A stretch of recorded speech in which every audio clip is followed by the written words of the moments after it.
Oh, I'm pouring my drink in my glass. I hear it. What you I drinking? know, a Dr. Pepper. You know me, I'm addicted. Okay, I so thought you were going to talk about a good drink or something. No, not tonight. It's just occasionally. okay. So here's the thing. What? When I brought over the YouTube side and I was playing the intro, they can also hear you talking at the same time. I am I'm sorry. so sorry. I had no My bad. idea. That's all right. I know they probably laughing, thinking about y'all talking about drinking. All right. So Bria B, she did say that she was going to be on, so she'll probably be popping in shortly. So I know they have been in here for a while commenting about how much of a percentage of shares do the Foresters have. All of them. All of it. Well, they were talking about how Thomas got a percentage, RJ got a percentage. What happens if Ridge passes away? It's been a whole conversation going on in this comment Oh. section. I mean, we don't know what's in anybody's will, but only 4 people have shares, and that's Eric, Steffi, Ridge, and Thomas. Yep. So Nobody else owns anything. Melissa Spencer said, "Hi Trish, welcome back. We missed you." Thank you, Melissa. I missed y'all so much too. It's good to be back. Yes, yes, yes. So, pretty good week, I guess. I know it's been frustrating on the Bold and the Beautiful for some folks, but it's been one heck of an entertainment week to watch because I just laughed my way through this entire week. I mean, seriously. You know how some things can just be so outlandish and so crazy that it's just like all I can do is just laugh at it. Yep. Yep. Well, that was me this week. So, all right. Welcome you guys to Soap Corner Talk, where myself, T, Bree will be popping on. We got Trish, we got Keish, and we're going to be recapping both The Young and the Restless and The Bold and the Beautiful for the week of May 27th through May 31st. We have officially hit the halfway point of 2024 as of tomorrow. Isn't that crazy? Time is flying. We went through 6 months, well, just about 6 months already. We're going into the 6th month. But it's just crazy how time is just flying. We were just talking about Christmas and New Year's and Thanksgiving and yeah. Crazy, crazy, crazy. All right, so what we normally do, we recap The Young and the Restless in the first half of the show, Bold and the Beautiful in the second half of the show after a little bit of a break or intermission. And then we have our segments, flipping the script, who's taken several seats, our star of the week, and our pickle of the week. All right. So, glad to have Trish back. And yeah, girly, I know you've been through some things and all of the other residents in Texas. It's been a crazy, crazy last couple weeks. Insane. Yes, yes, yes. So now I did see that, Cheryl. So Biden came in on certain channels across the country, depending on what time Bold and Beautiful come on. So there are several certain time zones that did not get to see it or only got a very small piece of it. Okay. I did the Paramount thing. Yeah, I dropped that link for you. Yeah. Yeah. But I'm hoping. I don't know. I'm wondering, are they going to replay it on Monday? Are we going to be a day behind or what? Not sure. Hey, Bree. Hey, Bree. Finally. Hey. What happened? It kept kicking me out and telling me to refresh the page, and it says there's no recording in session, error message. There's a lot. Oh my goodness. Wow. Okay. Well, I'm glad you got here. Yeah, me too. All right, so we're gonna go ahead and start. I'm hoping that I did see it. Did you see? I know Trish says she saw Bold. Did Bree and Keish? Did you guys get a chance to see Bold? Mm-hmm. Okay, Bree. Yeah, I saw it already. Okay, good. Okay. just in case, because I know in some areas, like here, we didn't get it, so I had to watch it elsewhere. So, all right. Without any further ado, we're gonna dive into the Young and the Restless. So I'm gonna give a summary, and then we'll break down some of these storylines. So for the week of the 27th through the 31st, Victor chloroforms Jordan and calls the police to take her to prison. And Ashley agrees to go to Paris just as Tucker fly out as well. Adam asks Sally to move in. Summer offers Claire the nanny position, and Tucker gives Audra a warning. Jill tells Billy that she's sick. Nikki's suspicious that Jordan has been caught, and Diane is fuming that that Nikki requests Jack to be her sponsor again. When Diane threatens Jack, he agrees to stop being Nikki's sponsor, and Alan is disturbed by Ashley's memory. And then, hold on one second. Victor fires Michael, and Summer hires Sally, and Diane confides in Michael. All right. I guess we can go ahead and, since I think that was only like one day this week, and that was the conversation between Billy and Jill. Yeah.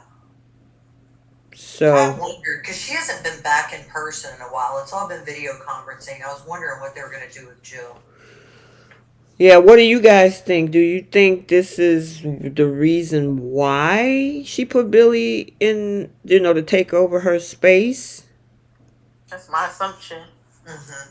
I Yeah. think she knows more than what she's willing to tell him. I think she's going to give him in bits and pieces. Yeah. Yeah. I'm wondering if Jess Walton is about to retire and just say, you know what, skip all these video chats. I'm just gonna, retire, because she's been on the show since the 80s, right? She has. Oh, yeah. Long time. Yeah, so you're talking 40 years or so. So she might be like, let me just go and do my own thing. But I guess it remains to be seen, because the way she's talking about, I'm coming back.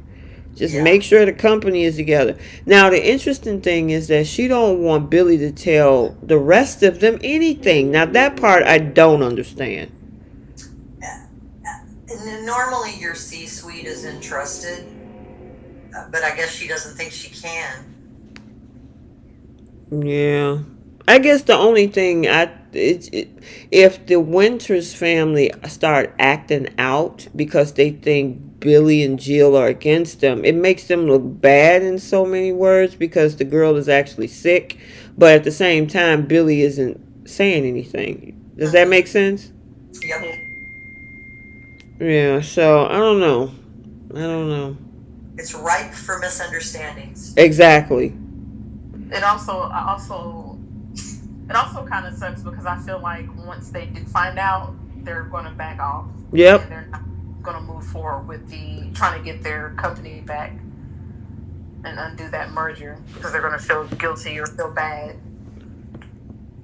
I agree. What you think, Bree?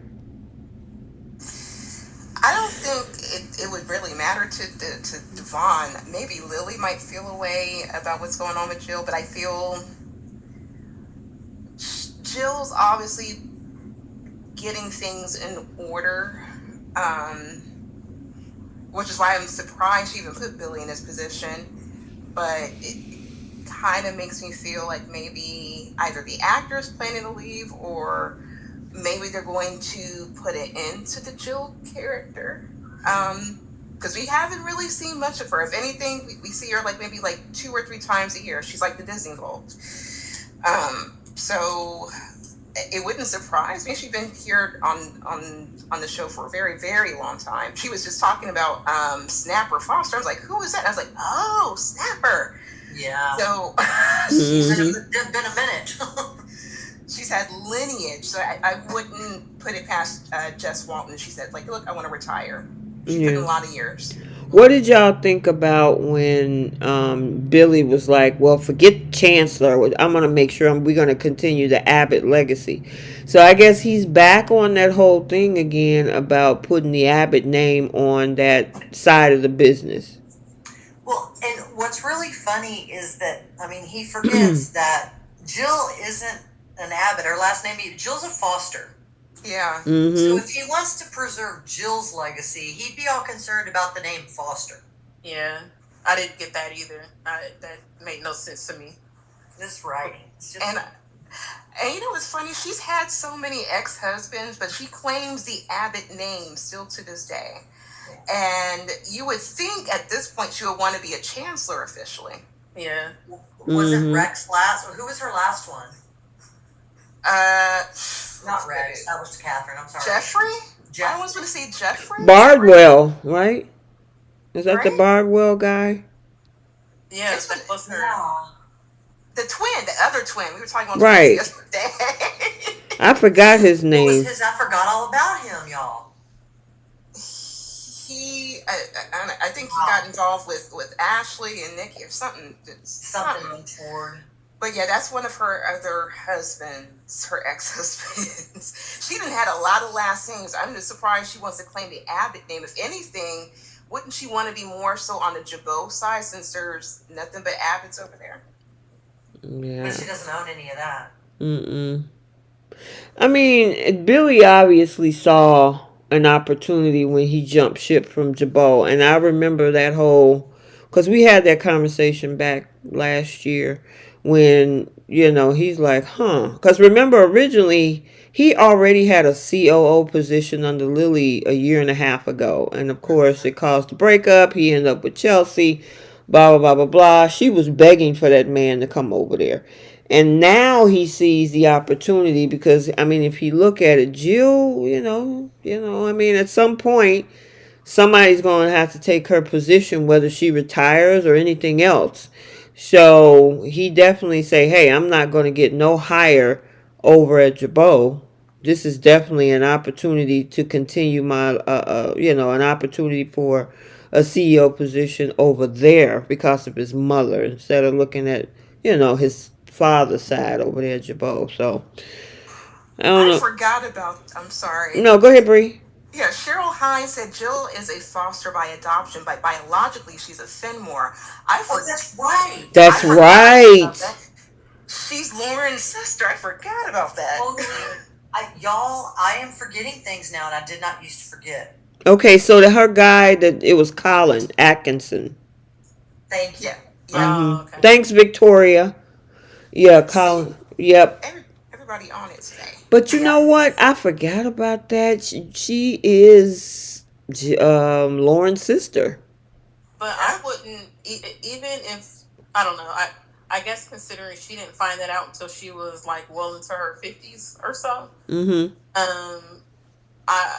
That's not the name I grew up with. That's not who raised me. So, I wouldn't even take that name.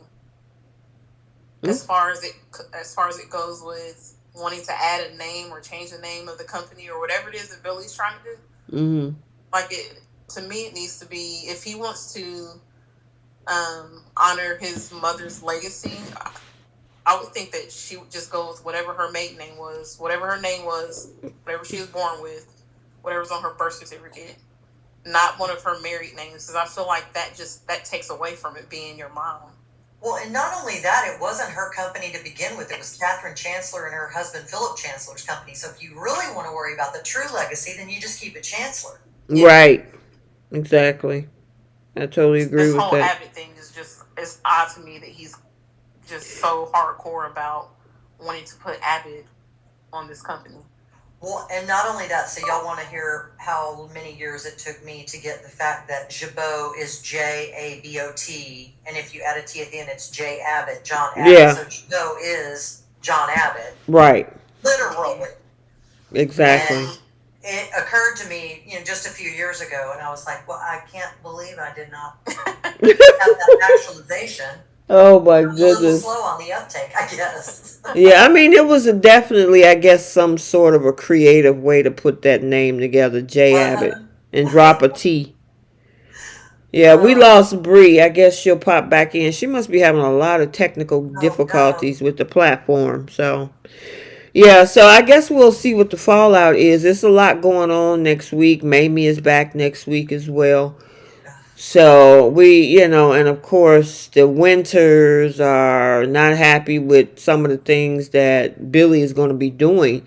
But a lot of this is predicated on what's going on with Jill, which he can't talk about. Yeah.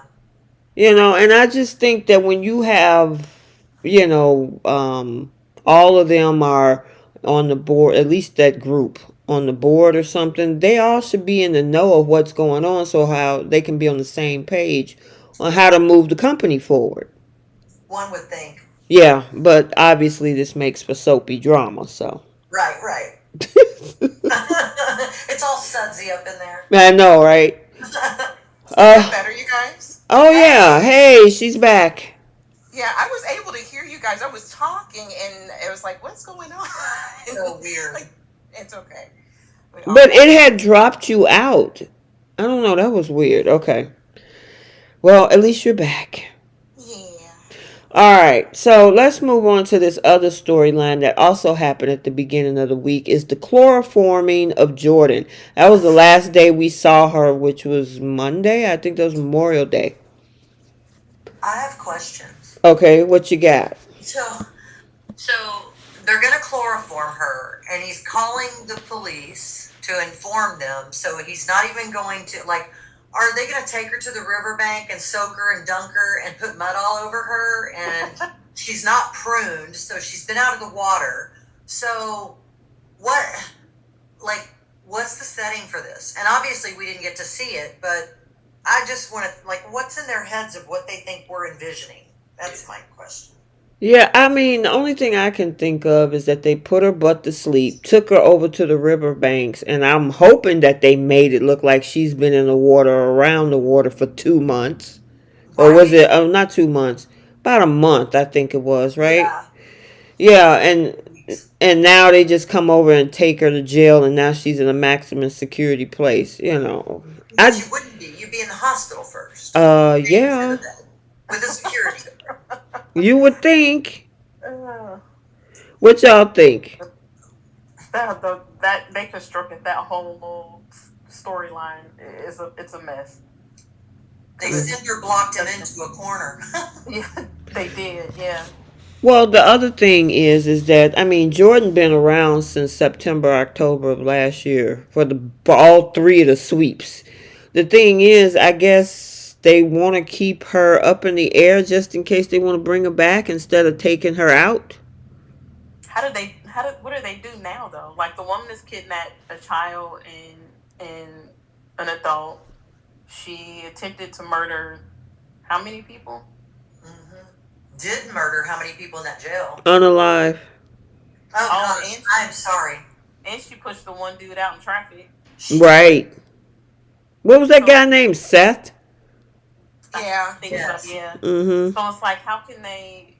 What can they do with her now? Like, how would she possibly get out of trouble to where she's not in jail? And this is the same thing that they did on Bold. It's like they go in too hard on some things and then decide they want to keep a character. So now they got to twist themselves in knots and make up ridiculous backdoor ways and loopholes to get these people out of jail that just don't make sense. And now it's like, what is she going to do now? Even if they are able to do that, what can they really do with her now?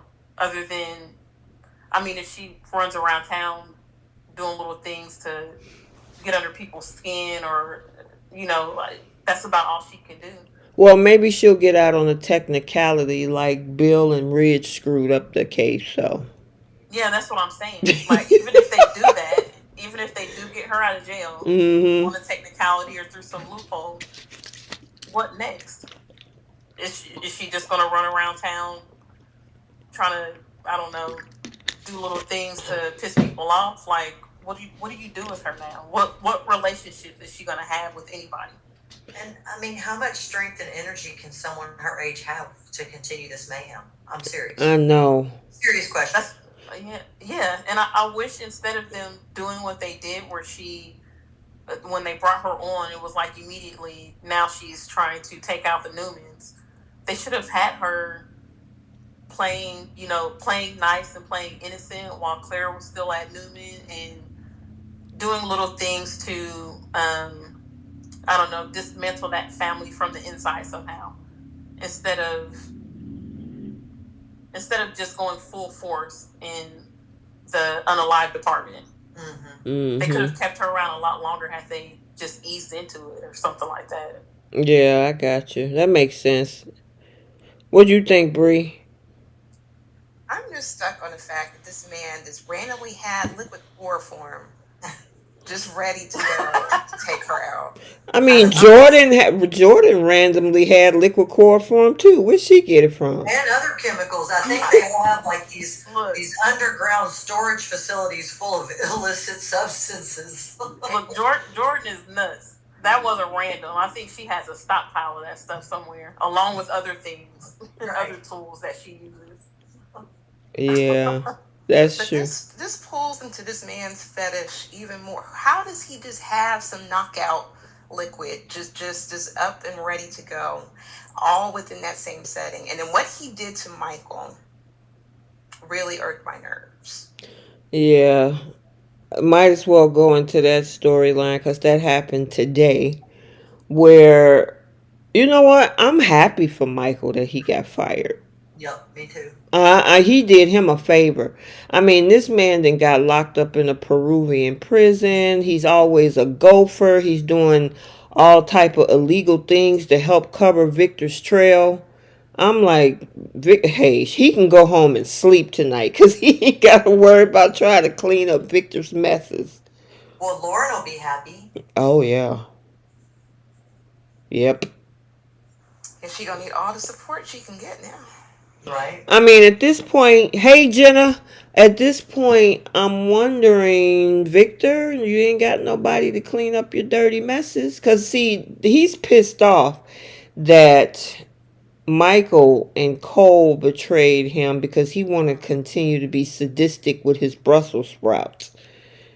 It's Mm-hmm. like you get off on watching her eat Brussels sprouts and that whole basement area, I call it a basement, smelling and carrying on. You wanted to revel in that, and you mad because they said, dude, you're going to get a litany of charges holding this woman hostage, and you've been lying to your family. And you would think Cole would be the one that he's mad at, not Michael. Michael was only brought in because of Cole. But Michael's not involved with Victoria. Yeah, but he wasn't the main person who found Jordan and went behind Victor's back. That's why I'm very upset that he fired Michael after all of those years and everything that man has went through for Victor. Does it up and decide to fire him because he took his fetish and his smells away? Yeah, That's that. what he do. He Mm-hmm. always, anytime that Michael does one little small thing that Victor doesn't like, he fires him, and then he goes back and hires him for something else. Yep. And Michael's old goofy butt accepts it. Exactly. I mean, the dude, the duties that Victor has him doing is outside of the scope of an attorney. I mean, Oh, it's like he probably sent him on an Uber Eats run if he could. I mean, and he'll do it. Mm-hmm. yeah. It's like, Michael, you went to law school to be doing all this other crazy stuff. But like you say, he's fired for right now. But the next thing you know, he'll be right back there with Victor Hiram again. Yep. And I'm like, why? Yeah. Oh yeah, by the way, Cole is gonna get his next week. What you mean? Well, he's holding Michael accountable today. Well, Victor's gonna come after Cole, I think Tuesday. With what? Yeah, what is he gonna do? I mean, my thing is that you were wrong, Victor. I mean, granted, this woman is out of her mind. She's a psychopath. Okay, cool. We understand that. But just to stuff her down in the basement so you can get your rocks off on being sadistic. I mean, seriously. Say you ain't no better than she is. No. And Shaggy from Scooby Doo is harmless. I mean, what can Victor do to that man? Take his mystery van away? Bree, you are crazy. You still calling Cole You still calling Cole Shaggy. I haven't seen anything else other than Shaggy from Scooby Doo. That's is all I see when I see him, and I'm like, what can Victor do? I mean, I don't Cole. know. If he's Shaggy, then Jordan's Velma. Yeah. Oh my Am god. I wrong? Tell me I'm wrong. Oh my god. Velma? Belma. We Yeah, like Velma. I I Oh. know.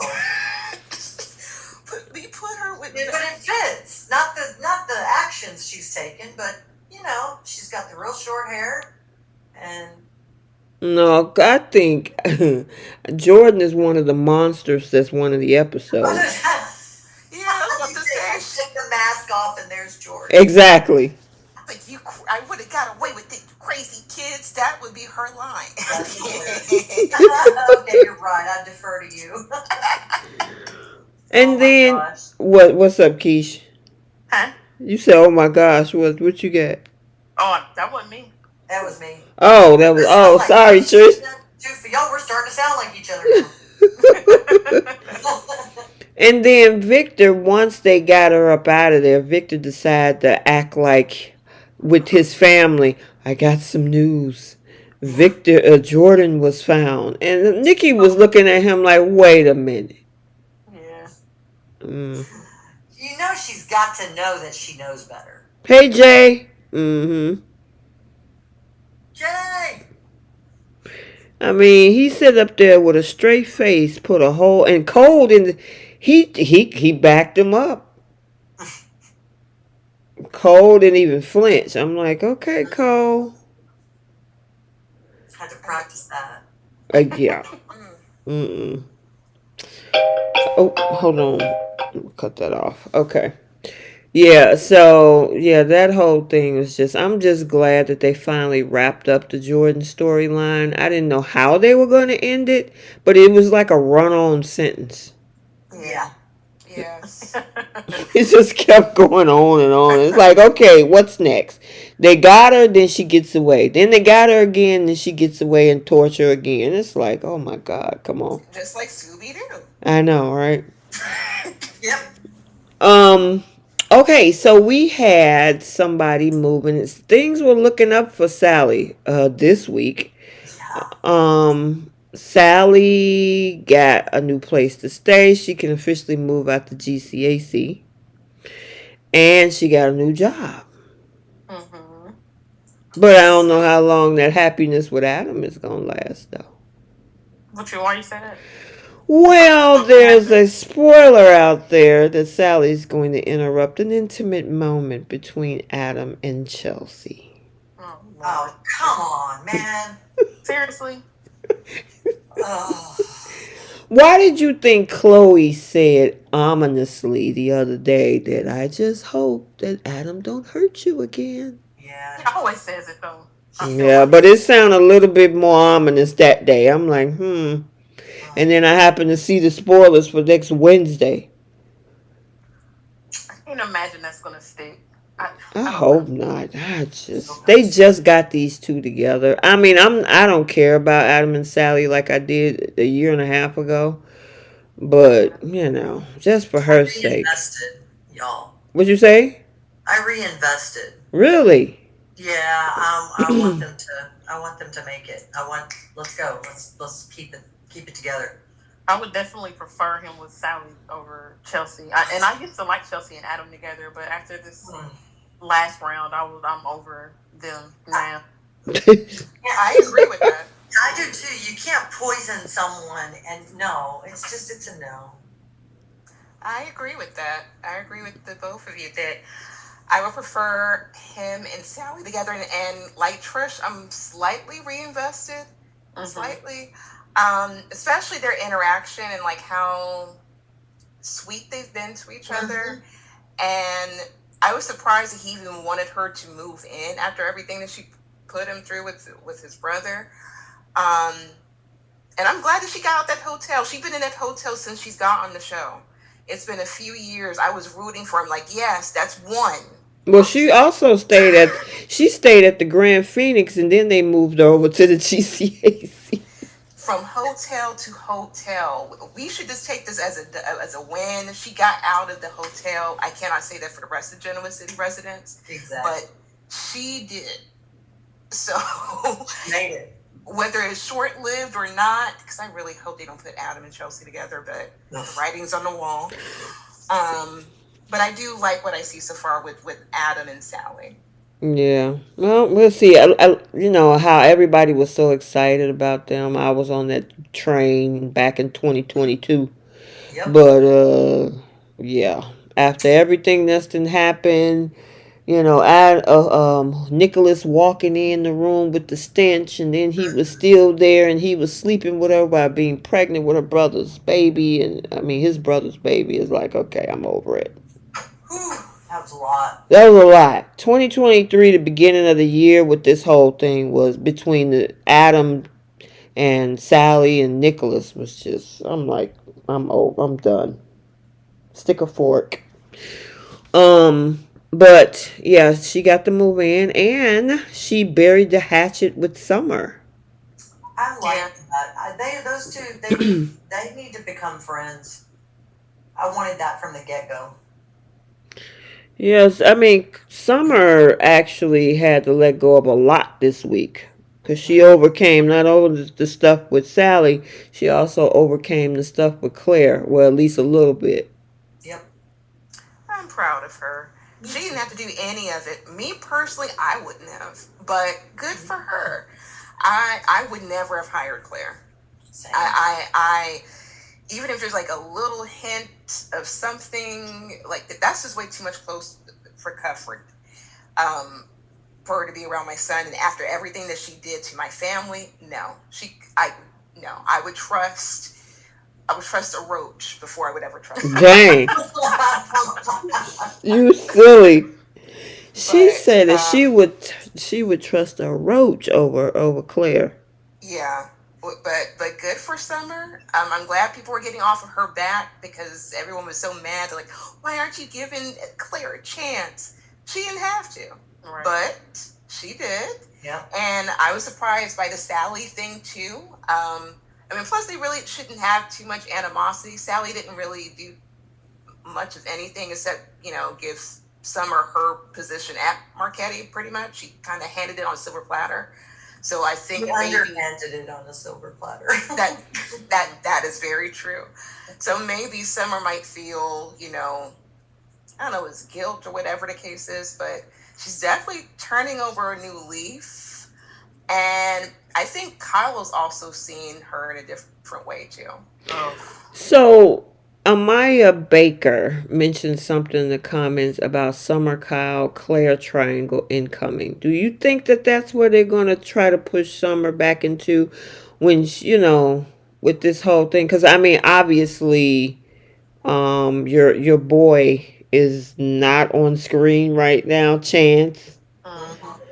So is this maybe she see how close her and Kyle are getting, and the boy is really liking Claire? Is she gonna start feeling some kind of way and maybe like almost pulling a Katie? This is why I hate this, is because they had her away from Kyle romantically. They gave her a new love interest. And I'm gonna be so pissed if they put her in this pseudo triangle or whatever this is gonna be, and have her acting like the jealous one. Like, Yeah. we've already had to watch Summer do this before with Lola. We had to watch her basically. She didn't do it with Chance and Sharon, but she was just she was crushing. And she was crushing hard, but she was still respectful. She wasn't trying to steal anybody's man or anything like that. But we had to watch her do that for months.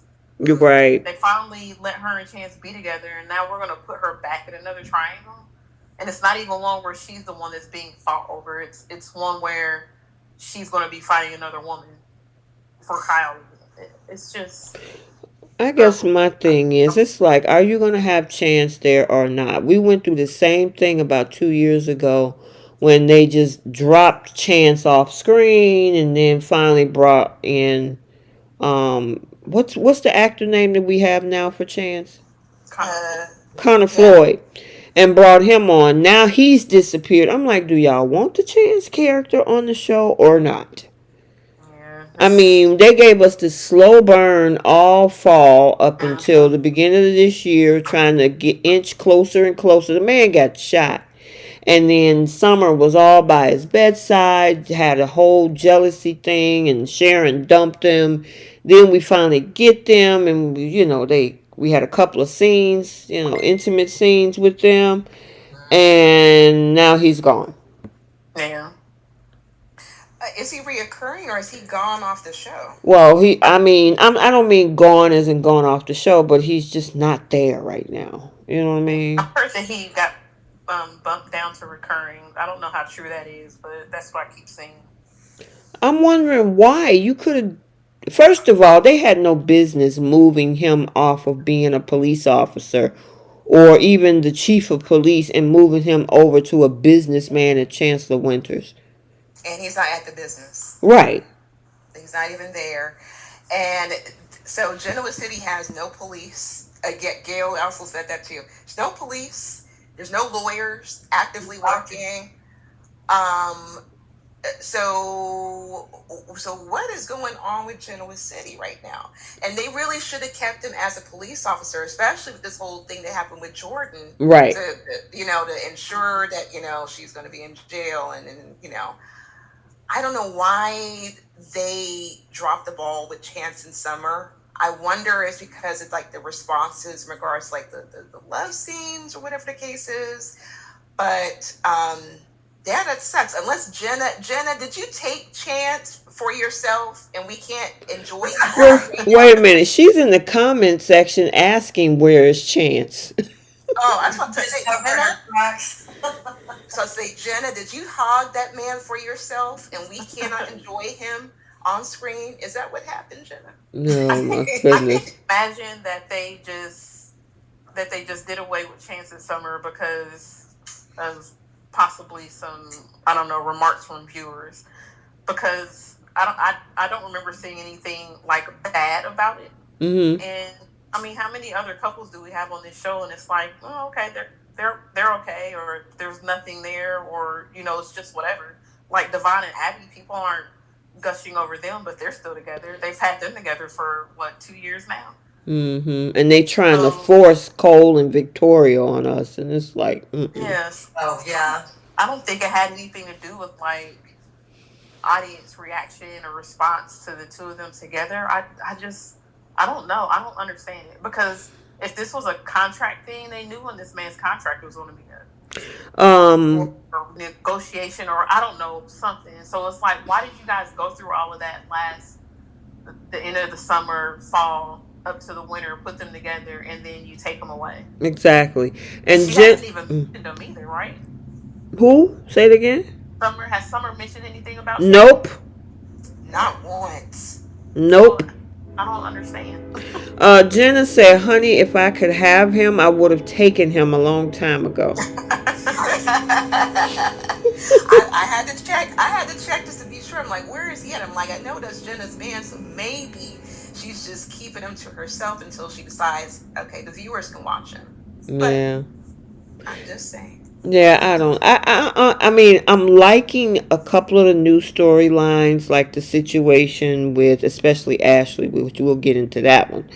But everything else, like with the romance in this show, it's just, I don't know, watered down. Young and the Restless was a powerhouse when it comes to crazy love scenes. And I think that's why everybody hung their hat on Thope so much last year. I mean, on the CBS side, because I think General Hospital was doing their thing. They don't have a problem over there. I don't watch, but from what I hear.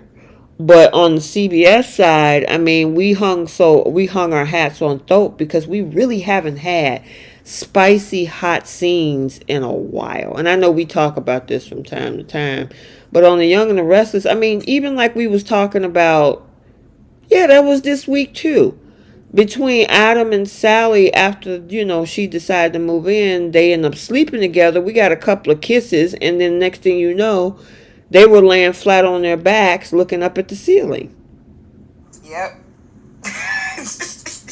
they used to Ready. they used to really give it to us. And Joshua Merrill and Michelle Stafford, they were definitely known for that on Y&R. I'm surprised they haven't really had many love scenes, whether or not together or not. But there's been like pioneers when it comes to love scenes. And Joshua Merrill, Michelle Stafford, Sharon Case, who else? I forget that other person, but it just sucks that they watered it down. I'm wondering why that is. Yeah, I don't know. And I mean, we can't keep saying it's cause of COVID because I mean, dope just raised the bar, you know? Yeah. I mean, they were in bed slobbering and biting on each other, so we can't even say, well, maybe they're taking it easy because we're 4 years into this, but I just think they just don't want to push the issue. I don't know. It's just interesting. I mean, we saw a couple of scenes with like Audra and Kyle. We saw the Victoria, but it wasn't like spicy, you know. No. So, The one I'm thinking of was when Nick and Phyllis were in the shower. He pulled her into the walk-in shower. They had the water all over them. That was hot. Yeah. And that was a long time. It's still to this day I remember that. And I know that Neil Heinley and Billy Miller, when he rest in peace, they used to have amazing scenes together. So I don't know what happened within the last, I'll say like 4 or 5 years. It's been just, lukewarm. And, the last hottest scene on The Young and the Restless, and Keish, you know what I always go back to 5 years ago, right? I sure do. We used to talk about that when we first started this podcast. Is that whole scene between Adam and Sharon when he had threw up against the wall and sling her on the bed, and that was hot. Yeah. And that's the hottest that I think it's really been since on The Young and the Restless. I don't remember that. When was Girl, this? the video. Which Adam? Which Adam? Mark Grossman.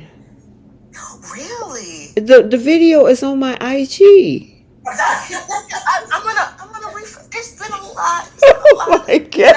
I apologize. I'm gonna watch. I promise. Oh my God! But yeah, That is T's go-to. She always references that scene. That's her favorite. Listen, I mean, and here's the thing: they tried to give us a little bit of that with Chance and Sharon in that whatever that room back there, her office, when he tried to pick her up and put her across, but it just wasn't. Yeah. So. Well, I mean, the older you get, you don't want to be thrown so much as possibly put. Wait a minute, speak for yourself, okay? No, I'm just kidding. I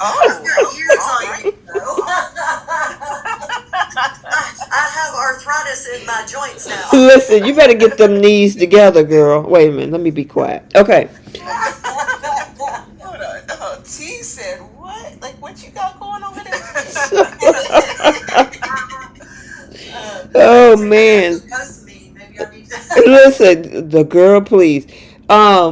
It's Friday night because this ain't a Wednesday midweek chat. This is a Friday night chat. So we growing over here, so we can talk like that. Yeah, we're in the PM. Yeah. Oh my goodness. Okay, back to what we was talking about. Yeah, with Chance, I just hate that they put him on recurring. We don't see him much anymore. It's just they should have left him as an officer. He could, like you said, been instrumental in that whole thing with Jordan.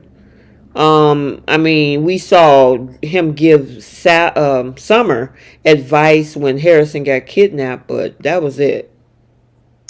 Yeah. And I would figured she would be leaning onto him even more, given the fact that, she could feel safe with him, and he's already familiar with all the Newman crimes as it is, and but more importantly, I thought that was her man, and that she could really lean on to him in that way. But I don't know, why did they make him a businessman. We don't see him I at Cancer don't Winners at know. all. Yeah, I We already know mean, what he does over there. they brought him over there. What was that? In February, March, when he moved Something over like there. that. Yeah, and then as soon as they got him over there, he had a few episodes, and poof, he was gone. It was like, writers, why did you, why did you do that? Yeah. I would have respected if they made him head of security over there. I mean, that would make sense given his You would background. think. Yeah. Yeah, so I don't know. Um, but it was nice. I will say with Sally, the fact that, because I think we've been talking about this on the show with Sally as well, in regards to her finding a place to do something. Because I mean, Yes. she go from one thing to the other and to the other, and I mean, she really hasn't been stable business wise or work wise since she got here from LA. So Mhm. for her to finally get this position, but my thing is it's only interim. So it's Chelsea. Well, obviously Chelsea will be here next week, but it's like I guess maybe she's taking a leave of absence. That doesn't mean she's not going to be on the show. So I mean, how long is she going to be doing that job? Is Chelsea going to be trying to get her job back? Is this going to be a storyline where they're battling over that position later on? So I don't know. So interesting. I have a question. Yep. When did Chelsea and Summer become BFFs? I'm surprised that Chelsea hasn't been leaning on to Chloe when it came to the whole Connor situation and the whole thing with Marchetti. I'm surprised that their friendship has kind of fallen by the wayside. Chloe will say like, "Oh yeah, I talk to Chelsea here and there," but she's all up on Sally. When Hmm. did when did who become BFFs? Chelsea and Summer. When did they Oh, become BFFs? Did they I become BFFs? I thought they was yeah. just working together. That's what I thought. I didn't really see mm-mm. them as BFFs. She hired her, and they just had a good relationship, but I don't think they're close like that. Yeah, I don't think. It was close enough for her to talk about the Jordan situation. I felt like she did that because Chelsea confided in her, was telling her about what she was going through with Connor. I don't know. I mean, maybe they are trying to portray them as BFS, but I never saw it that way. Yeah, me either. I don't. I just think they was just friendly because they work with each other or something. I mean, you see the BFF relationship between Sally and Chloe. They go to the mud with each other on different things. I mean, yeah, they had a little bit of spat this week, but by Monday they'll be BFFs again. So Actually, Oh, we haven't seen. I feel like we haven't seen Chloe and a Chelsea while. together in a while because that was her original BFF. yeah, Exactly. yeah. Yeah, But that's. I don't know. I'm hoping that Summer and Sally turn out to be, I don't know, good friends. I would like for Summer to have a friend because she never has one. Same. Who, Summer? Hmm. Yeah, she don't. I don't see any like close female friends that she have on this show. Yeah, like even in the past, it's always I feel like it's just always been her and Phyllis Her and her because mom, they make yeah. every other female on the show her enemy, including her family. Which is ridiculous. Y'all know how I feel about that. That Yeah, just you go from you go from being the sweet kid to then returning as this teenager who was this hellion child. It's just that none of it added up, and it never will to me. Yeah. Yeah, that don't make sense. I'm happy the writers are actually listening to the podcast and getting Sally's character together, uh, especially making her a fashion designer again, which is her bread and butter. That's how we yeah, know Sally. And the fact that they're putting her in a position where she's out of the hotel, she's in a stable relationship, and she's mending fences with everybody. And the fact that she has a friend on the show, which is a miracle, and that's Audra. I'm glad that they're moving her character along. I don't know how Sally's going to be friends with Audra and be friends with Summer at the same time. yeah. If I was Summer, I couldn't trust her either. I forgot about her and Audra becoming friends. Yeah. Yeah. That's gonna be real interesting on Monday. it gets really good on Monday. They're back in Paris with some scenes. So, yep. Maybe they'll just keep it isolated because I feel like they kind of isolated her to Chloe, and every once in a while you see Chloe and Chelsea, but I don't know. Mm-hmm. All right, we got two other storylines that we got to tackle. Uh, we got the situation with Ashley, and we got this whole thing with Diane and Jack.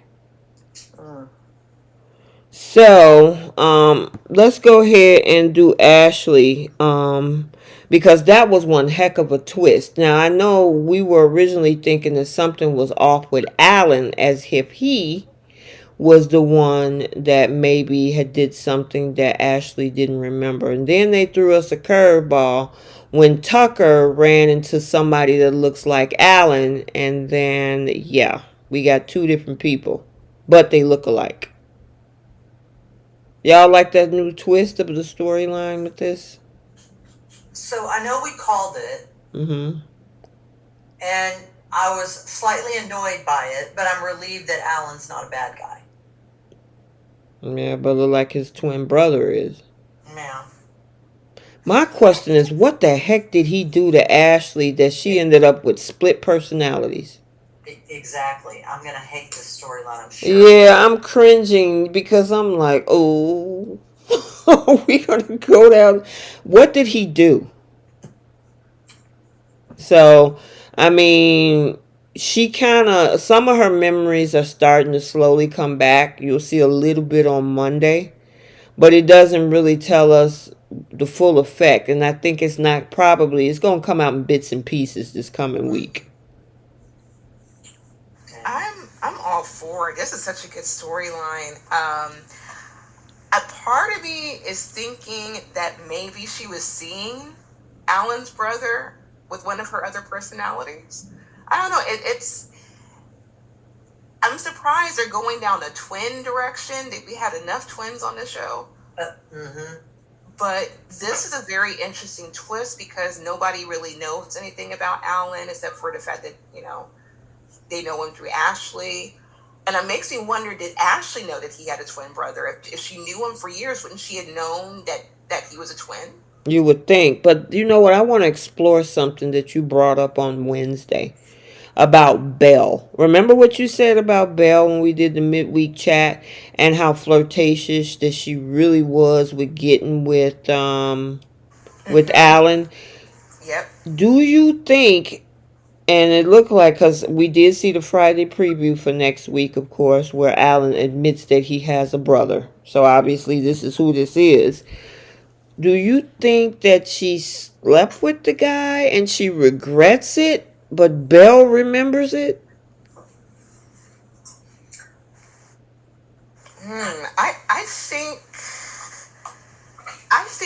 I think Belle was probably seeing him. She was way too comfortable, and she actually knew who Alan was. She knew who that face was, so it wasn't like that is true. Brand new. You know what? That is true, because remember when she was in her other altar, she didn't remember who Catherine Chancellor was or anything like that, but her altar did remember this face of Alan. You're right about that. So it makes me wonder if Belle was seeing Alan while she was in Paris, and I guess whenever Ashley woke up from that, then she, went back to thinking like, oh, my friend Alan. I'm really thinking and probably leaning that direction because Belle was extra familiar with Alan or that face. What do you guys think, Keish or Trey? I have no. Any speculations, maybe? No. I'm confused. Well, me too. And my question is, what would he? So if it wasn't the awful thing that we don't name, right? Is he like a hypnotist? Did he convince her that Tucker just what would have made her think all that about Tucker? I'm trying to wrap. Okay, I got you. So from the way some of the bits and pieces, like I say, come out on Monday. One of the things, and I know some people saw it because I saw some comments that they saw, the Young and the Restless from Monday. She did have a drink with the brother. Because Alan, they took her around town to different bars so she can gather her memories. She does finally get to the bar where she claims she actually had a couple of drinks with him. And Alan was like, I've never stepped foot in this bar in my entire life. But her memory, if you guys seen the blog post that I posted for next week's episode, there's a picture of it. So she does have a memory actually having those drinks with the brother. I'll just say the brother because Alan said he was never there. So I'm wondering, maybe, I don't know. Oh, and then in regards to, because your other part of the question, why did she get so upset at Tucker?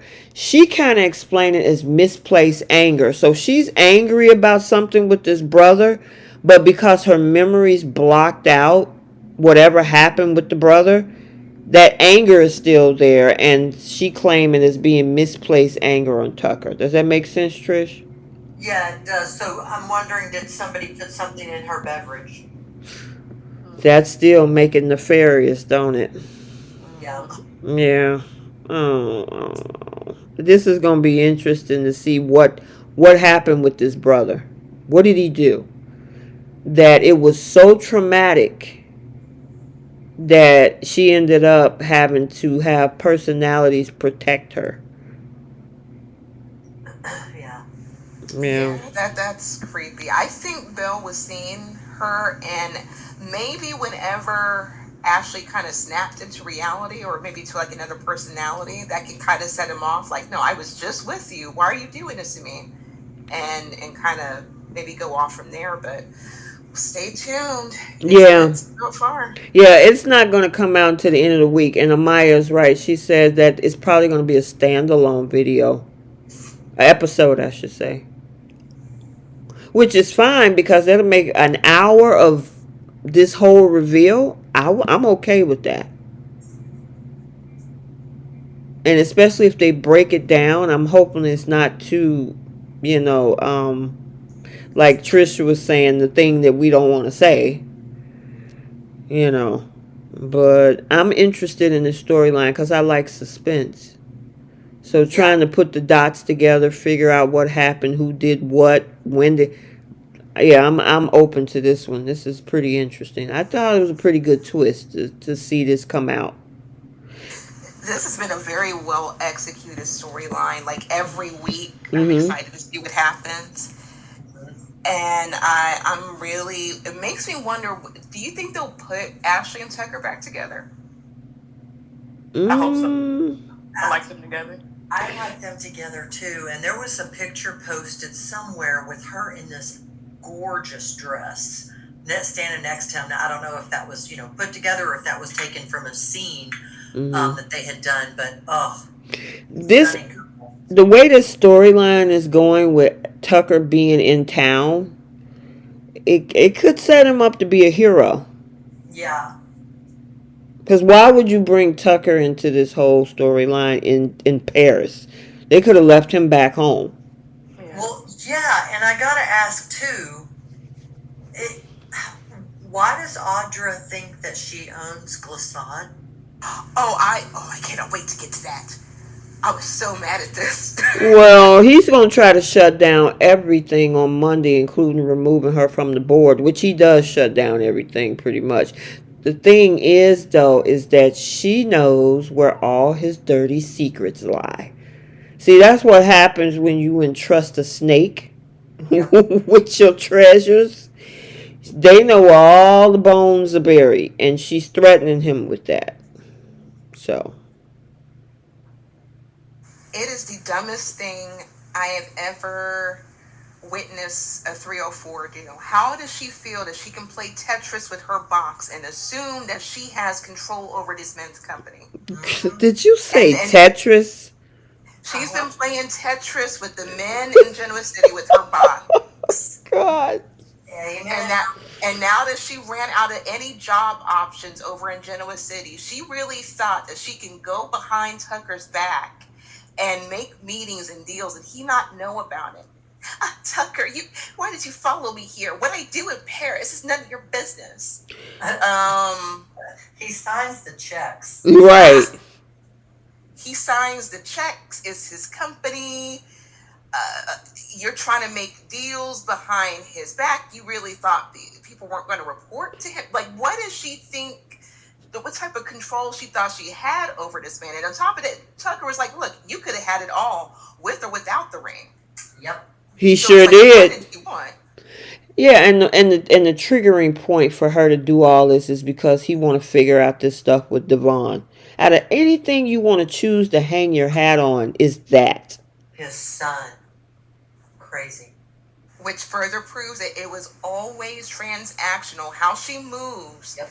is always transactional. That's why I said if Nate wants to fall into that, she gonna clear the square reader for him so he can go and slide in.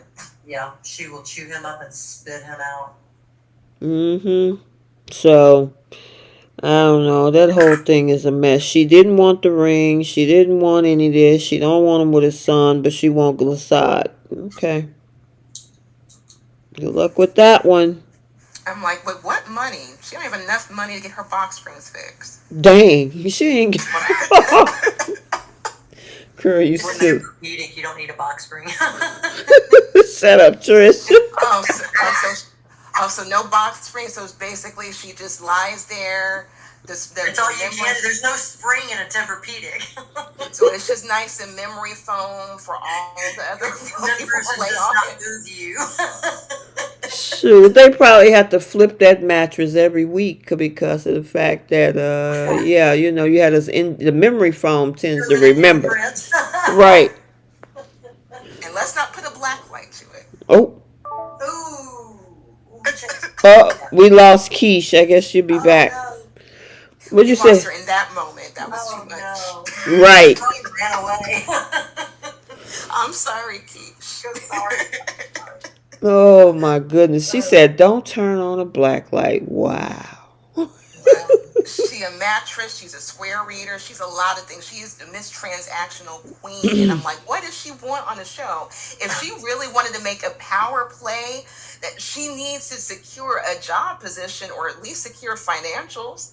She left Tucker and just assumed that the company was hers, basically. Mm-hmm. Jasmine said you gotta flip that mattress a few times a day, not once a week. Do you know how heavy Tempur-Pedics are? It's dense foam. You will ruin your back turning that thing over. Well, I mean, Audra. Yeah. Oh my goodness. Yeah. So I don't know, Audra. My thing is, do she actually think that she's gonna be able to run that whole thing by herself? It took one phone call from Tucker to shut her down. Yeah. I'm pretty sure she does believe that. Would you? I think. Mm-hmm. Oh, sorry. Okay, here, Keish. I think Audra does believe she can run that company without Tucker. But didn't one of you say a little bit earlier that she knows pretty much all of Tucker's Dirty secrets. Yeah, where all the bones are buried. Yep. So that's how she's going to get what she wants. She's going to threaten them with that stuff. But all the worst stuff has already came out. I don't think anything could be worse than that underage thing that he was involved in. And plus, she also got her hands dirty too. So if I were Tucker, I'd be like, look, if you want to bring me down, please understand I'm going to bring you down with me. Only difference is I have the wallet to cover up my mistakes. Bingo. Right. I'm sure they'll find a way around it. Just like when that came out, nobody really said much about Audra. It was all Tucker because it was his company. Mm-hmm. Yep. So, ooh, child. Yeah, they gonna be fighting dirty next week in Paris, and she not backing down. This man is still telling her that he is in love with her. But idiot. I'm like, dude, this girl is trying to take your company away from you. It's a credit card bill he don't need to have. Ooh, there you go. 28% interest. Oh my God. That sound like a predator. Listen, hey, Trish, that sound like a predatory loan to me. Right? For sure, predatory loan. All right. We got one other heck of a story, which Jack is just and I know he finally did the right thing, but Fine. my thing is, why was he fighting so hard? Mm-hmm. You know, first of all, anybody else in the program would have already told him, dude, you're done. Right. You can't be her sponsor. And He- no one would have supported that Here's that the I'm aware of. exactly, and the other thing is, have I know she's on a journey, but you still up to your old tricks because you didn't even tell your husband that you were going to ask Jack to be your sponsor again. So you back to hiding secrets again, Nikki? Sneaky, sneaky. I'm beginning to think she didn't go to rehab. Oh, I okay. think that she paid somebody off and got cleaned enough to come back home. Otherwise, why would she even remotely think about going to Jack after she was in tears when he almost relapsed? Why would she want to put her friend back in that same position? And then she admitted that she was using him to continue her addiction. Yeah, she sure did. And while she was in a whole drunken stupor, she admitted that I used you because you pretty much gonna let me do what I want and you're not gonna say anything. Oh, and she said it was like venomous too. I know, right? Come on, Jack. And and then Remember she, that? yeah. I was like, good goodness gracious. Man, she was spewing some hate that day. Ooh, And go ahead. and if she has changed and she's on the right path, she wouldn't invite that same temptation, but inviting a man who enabled her addiction back into her orbit. Yeah. She wouldn't be keeping secrets, No. and she would at least stay in that facility longer than just a week and a half. Right. Is it like 30 days is the new habit? That's what I thought. Let me ask you guys a question. Melissa Spencer's put out there. Do you think Nikki and Jack are still sexually attracted to each other? When they was talking to each other in that conversation, they seemed like they They were. sure did, didn't they? Yeah, I like don't a think whole couple. I don't feel like they're gonna go there with the two of them, but that the conversation they were having today was, if I was Diane, I would have flew into that living room and dragged Nikki out by her hair, sitting in there talking to Jack like it was Like just that's like, her man. yeah, exactly. That's exactly how she was talking to him, like they were a couple. It was extreme intimacy. It was. And No one has ever done that for me. No one has ever risked their life like that. Like, girl, no, and not my then house. and then the other thing is Jack, without a blink of an eye, said, "Of course I'll be your sponsor." Sure Man, he did. didn't even think, well, I don't know. I mean, it was kind of dicey the last time. It almost took me out. My wife is pissed off at me. You was like, of course I'll do it. I'm like, dude, did you think about it first? Not for a second. And then Eh, gonna sit there and pass her all those compliments. I know, right? Just like Finn did Hope about her name. Yep, Oh, please. Yeah. Oh, I cannot wait to get to God. that. that's exactly what that reminded me of. I mean, he laid it on thick, and Diane was standing back in that foyer like, oh, I can't wait to get up in here. But like you said, Keish, she should have ran up in there and told her to get out. Yeah, Yeah, got better patience than I do. really. I'm not gonna walk on eggshells, and it's my house. Right. Well, No. and then when she got ready to leave, Diane told him, "Hey, I heard everything you said. You trying to be a sponsor?" He acted like it was no problem. Hey, you were going along with it all this time. What's the problem now? But see, one of you guys said this in the past podcast. Diane should have spoke up a long time ago too. Yep. She had the opportunity to say no, and it would have been justified. Because Nikki has Victor. Mm-hmm. That's who she needed to be turning to. If she didn't want Victor to be a sponsor, fine. He has billions of dollars. He could have found her 40 million other sponsors that can watch her around the clock. It did And not still have been a billionaire. and still be a billionaire. Yep. Yeah. So she had to go to another billionaire to help her and leave Mm-hmm. his wife hanging with the company that's fallen by the wayside, everything. I think that's one of the most frustrating things about this situation is Jack acts as if Nikki has absolutely no one to help her. Mm-hmm. He acts like if he doesn't help Nikki, then she's just going to be sitting in her house by herself with no family, no friends, no resources to help her stay on track. It's that typical narcissistic belief that only I can do this. Mm-hmm. You know? Yeah, you sound like you're reading from a book, Trish. Only I. Only I. Now, Jenna said something pretty darn interesting. She said, could this be Diane's karma? Because Diane did something similar, kept needing Jack, and she was doing all type of things to get Jack from Phyllis when they were married. What do you think? This could be. How long ago was that? How long ago has it been since the pulling mouse down and all that? Oh, that's right. Mm-hmm. So, I mean, honestly, y'all know, I think Diane has a lot of karma coming her way because she's never really had to pay for anything that she did. But I gotta tell you, I'm watching this all go down, and I'm like, well, here I am agreeing with Diane for the second time in a row. Well, I mean, the thing is, Jack is ripe for pickings. He's a super stupid simp. You know what I'm saying? So, I mean, Diane had him all stealing stuff, doing all types of things when she got back, and now it's Nikki's turn. But see, Diane don't like it. But I can understand Diane because the thing is, now you're married, you got a whole company to run together, and Jack would just leave in the middle of the night, in the middle of a meeting, run into Nikki. Even when they were arguing in the park this week, guess who pinged him on a text him? Nikki. Meet me at the coffee house.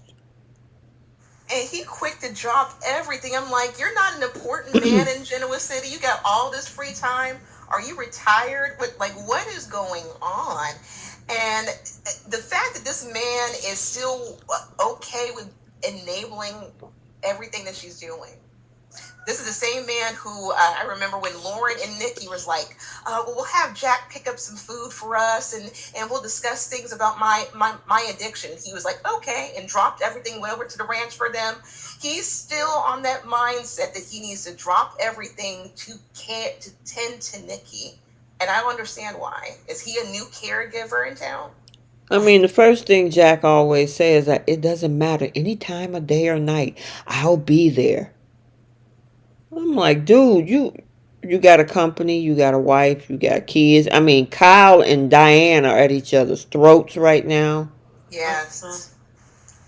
And he should be the voice of reason to get everything straightened out. Better yet, he should be focused on the company. Wasn't he so scared about Tucker being a threat? We need to protect Jabot. We need to get everybody surrounding Jabot. And now he has all this free time now to tend to Nikki. And also, and I'm glad that Tucker called him out for the thing with Ashley. Yep. You could have helped your sister out a long time ago, but you're so focused on everything else. Yeah. And Diane was looking like, Yep, sure did. I'm not gonna rebuttal that. No. What did you think about the Oh, go ahead, Keish. I was gonna say, I don't understand why she's hiding what the dynamic is between her and Kyle from. Like, why is she acting like everything is all good? Yeah, I don't get that. Or not all good, but it's like she doesn't want to tell him for some reason. I don't understand that. I could see it from on Kyle's end of things of not wanting to talk to his dad about it because he knows that Jack will jump to Diane's defense. But I don't understand why Diane wouldn't let Jack know, like, your son is tripping. Because Kyle has been somewhat disrespectful to her. Yes, he has. The way that he looked at her, I think that was today's episode. Was it today's episode when he had asked her where she had been and she said she had meetings or something outside of the Jabot that she had to attend to? Was that today? Yeah, who's with? Who with? Yeah, who were you talking to? Who'd you have a meeting with? But did you notice the way, like, when he stopped and looked at her, he stopped, turned his head and looked her up and down and said, where have you been? Exactly. Like, what in the world is going on with him? Yep. Yeah, that whole thing is a mess, but Jack is oblivious. He coming at her. Anybody want to tell me what this is about? Well, if you wasn't running behind Nikki for the last 2 months, you would have known what was going on between your wife and your son and your sister. I mean, he Yeah. knows what's going on with Ashley, but he was so busy, quick to run. Who was that? Ashley was going. I remember an episode. Ashley was going through it, and Nikki called, and he left. Yeah. Yep. And he gave a lot of attention when it came to the Harrison situation because the Newmans were involved. Mm-hmm. And he dropped that whole intervention he did for Ashley to go tend to Nikki. And then all this stuff with Harrison happened. And then once that was resolved, he's still up underneath Nikki. And this is after Victor told him, stay away from my wife. Yeah. Several times. Yeah, well, Victor was hotter than fish grease again this week when Nikki told him that she asked Jack to be her sponsor. Ooh, he was mad. And He then was he's, disgusted. what you say, Trish? He was disgusted. The look Mm-hmm. on his face, oh, Yeah, he forbidden her to have any reliance on Victor. I mean, on Jack. So, I don't know. I have a feeling them two gonna end up sneaking around. They already sleeking around. They just haven't done the deed. Well, I well, yeah. mean, because Emotional affairs happen all the time. This is definitely one of them. because This is an emotional affair for this sure. man was struggling when they were at society when he had to tell her that he couldn't be her sponsor. I thought the dude was gonna break down in tears. I was waiting. It was like, dude, really? It's not that complicated. And I mean, Nikki actually would let him off the hook. I understand. Yeah, the situation will happen. Okay, let it go, Jack. She's letting you off the hook. Level up 3 autism, and that's a great name. I'll tell you why in a second. He said that, or they said that Kyle has no loyalty to anyone but himself. The Abbots should kick him out of the family for good. Wanted to point something out. My son is autistic, so I fully support if you're autistic or I have a family member who is. But I think that they're right. Kyle has had no loyalty but to himself. He was perfectly fine working with Tucker and Audra to put himself in a position over at Jabot. I don't think it'd be too far-fetched for him to throw Diane under the bus when he can. Oh yeah. He's thrown Jack under the bus before. Mm-hmm. Yep. And you see, what do y'all think Victor was doing over there today? Mm-hmm. Asking Kyle about how things were going. First of all, Kyle, why would you discuss anything or even let on that there might be some type of conflict going on between you and your parents at Jabot? Right. That's when you put on a front and lie. Everything's good. Why?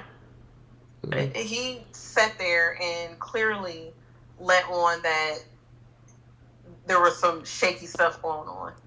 And then, of course, Victor, gassing him up. You deserve to be in a position of power or whatever it was that he said to Kyle. Sure. Speaking of, go ahead. I was going to say, Victor would actually do that for him over at Newman. Mm-hmm. And it looked like when you speak of putting on a united front, Diane had a united front when Victor was talking to her at the GCAC. She did not let Victor know anything about what was going on between her and Jack. Exactly. She defended Jack. Even though she hates what's going on, she completely defended him to Victor. Yep. That's how that go. That ain't none of your business. Why are you asking me about that? Yeah, we probably have the same opinion. You need to keep your wife over there, and my husband needs to stay away from her. But I don't need to tell you what's going on. Yeah. Because Victor wouldn't volunteer that information. Sure. Nope. No. Not at all. I don't know. I feel like he's definitely getting ready to use Kyle to piss off Jack. But the thing is, though, didn't Kyle already work at Newman Media like last year for a hot minute? Yep, last year. He's worked at Newman several years ago when he first came back to town and he was pissed off at Jack about something. Yeah. What are you about to say? Always betraying his dad. I know, and right? and then he got hired back in Newman Media because of Audra, and then Right. and then Victor was like, "No, you need to go work with your family." He You know, sure did. He said, "Go work over there with your family." He kicked him out. Now you're gonna draw him back in? But Yeah. he's so stupid that all it takes is for Kyle to be pissed off about something, Mm-hmm. or to feel like he's being disrespected or not treated fairly, um, and then he goes running to the first opportunity he gets because he does it out of spite. Yep, I He knows agree. that that will hurt his dad. Mm-hmm. But you know what? Jack should have been paying attention to what's going on with his wife and Kyle that are running behind Nikki. Maybe they could have, because they even brought it to Jack. Remember? And Jack was like, "Y'all figured it out. I don't want to know no parts of it. You supposed to. You the CEO. This ain't like low level management stuff. Even though you supposed to be abreast of what's going on in the company, but you talking about your CEO and your COO." Yeah. Are going head to head, and you like, no, no, no, I don't want to. Y'all figure it out. And I'm like, yeah, okay. You're not worried I, about them. Go ahead. yeah, I feel like even if Jack was aware of what was going on, um, because in my opinion, I don't think Diane has done anything wrong. She's not being unreasonable, asking Kyle to respect her position. So Jack would have totally defended Diane, and Kyle still would have been pissed off. He would have been mad at both of his parents. So whatever Victor may be trying to pull, I don't think it would have mattered if Jack was tuned in or not. And at the end of the day, I forgot. Abby still don't know about what's going on with her mama. right? Her mama all the way in Paris. Everybody's taking these trips to go to figure out what's going on with Ashley. She still hasn't checked on her mom after Tucker mentioned that she should. Mm-hmm. Yeah. Even There's a lot of even saw her over at Society sitting across from Alan at the time, and she was in Bell Altar, I think, right? yeah, she was, and it didn't flinch. Like nothing happened. Like, oh, okay, this is normal. Like my mom normally dresses this way, and she talks this way. Yeah, I don't. Like just crazy. What is it with these kids not checking on their parents? Finn, go check on Lee. But No, listen, Lee more concerned about Poppy being a gold digger. Crazy. I cannot wait to get to that. Yeah. Mm-hmm. All right. Did we cover everything on the Young and the Restless? I think so. Yep. I'm trying to Yep, make we sure. got out of the funk that Jordan was in, and we can breathe in some new, fresh storylines for next week. You silly. All righty. So before we switch over to Bold, make sure, how many people in the chat, Bree? We got almost 120 people tonight. Great, great, great, great. So make sure that you hit that like button and you're subscribed to the channel. Follow on the other platforms. There's a blog on Medium. There's Threads, Instagram, X, Facebook, TikTok. So any other platform, and they do different things. So the blog actually have the episodes or the day before, like the Monday, June 3rd blog is up on a blog post is up. Instagram is usually the photos or clips from the current episode to kind of give little cute highlights or whatever. And then like on TikTok, you'll see a lot of video clips over there. Because I don't do a lot of stills there. I do a lot of video clips over there. And then in the Facebook group, a lot of conversation goes on over there. I think we're about almost 60 people in that group now. So let me know, and I could drop a link in the chat if you want to go ahead and jump in the Facebook group. Thanks again to Dewan and Delmonica for being over there, keeping the engagement up. And let's see. Yeah, that's everything. I think that's all of it. And then there's spoilers, recaps, all types of stuff on the YouTube side here, of course. We do this every Friday night at 7 o'clock Central Time with my co-hosts, Bree, Trish, and Keish. And then we also do a midweek chat on Wednesday. It's about an hour or less. And lately it's been myself and Bree over there during the meet. We kind of talk about what happened that day. So make sure you check out that as well. All right. Y'all ready to break down bowl? I know Bree is. Oh my goodness.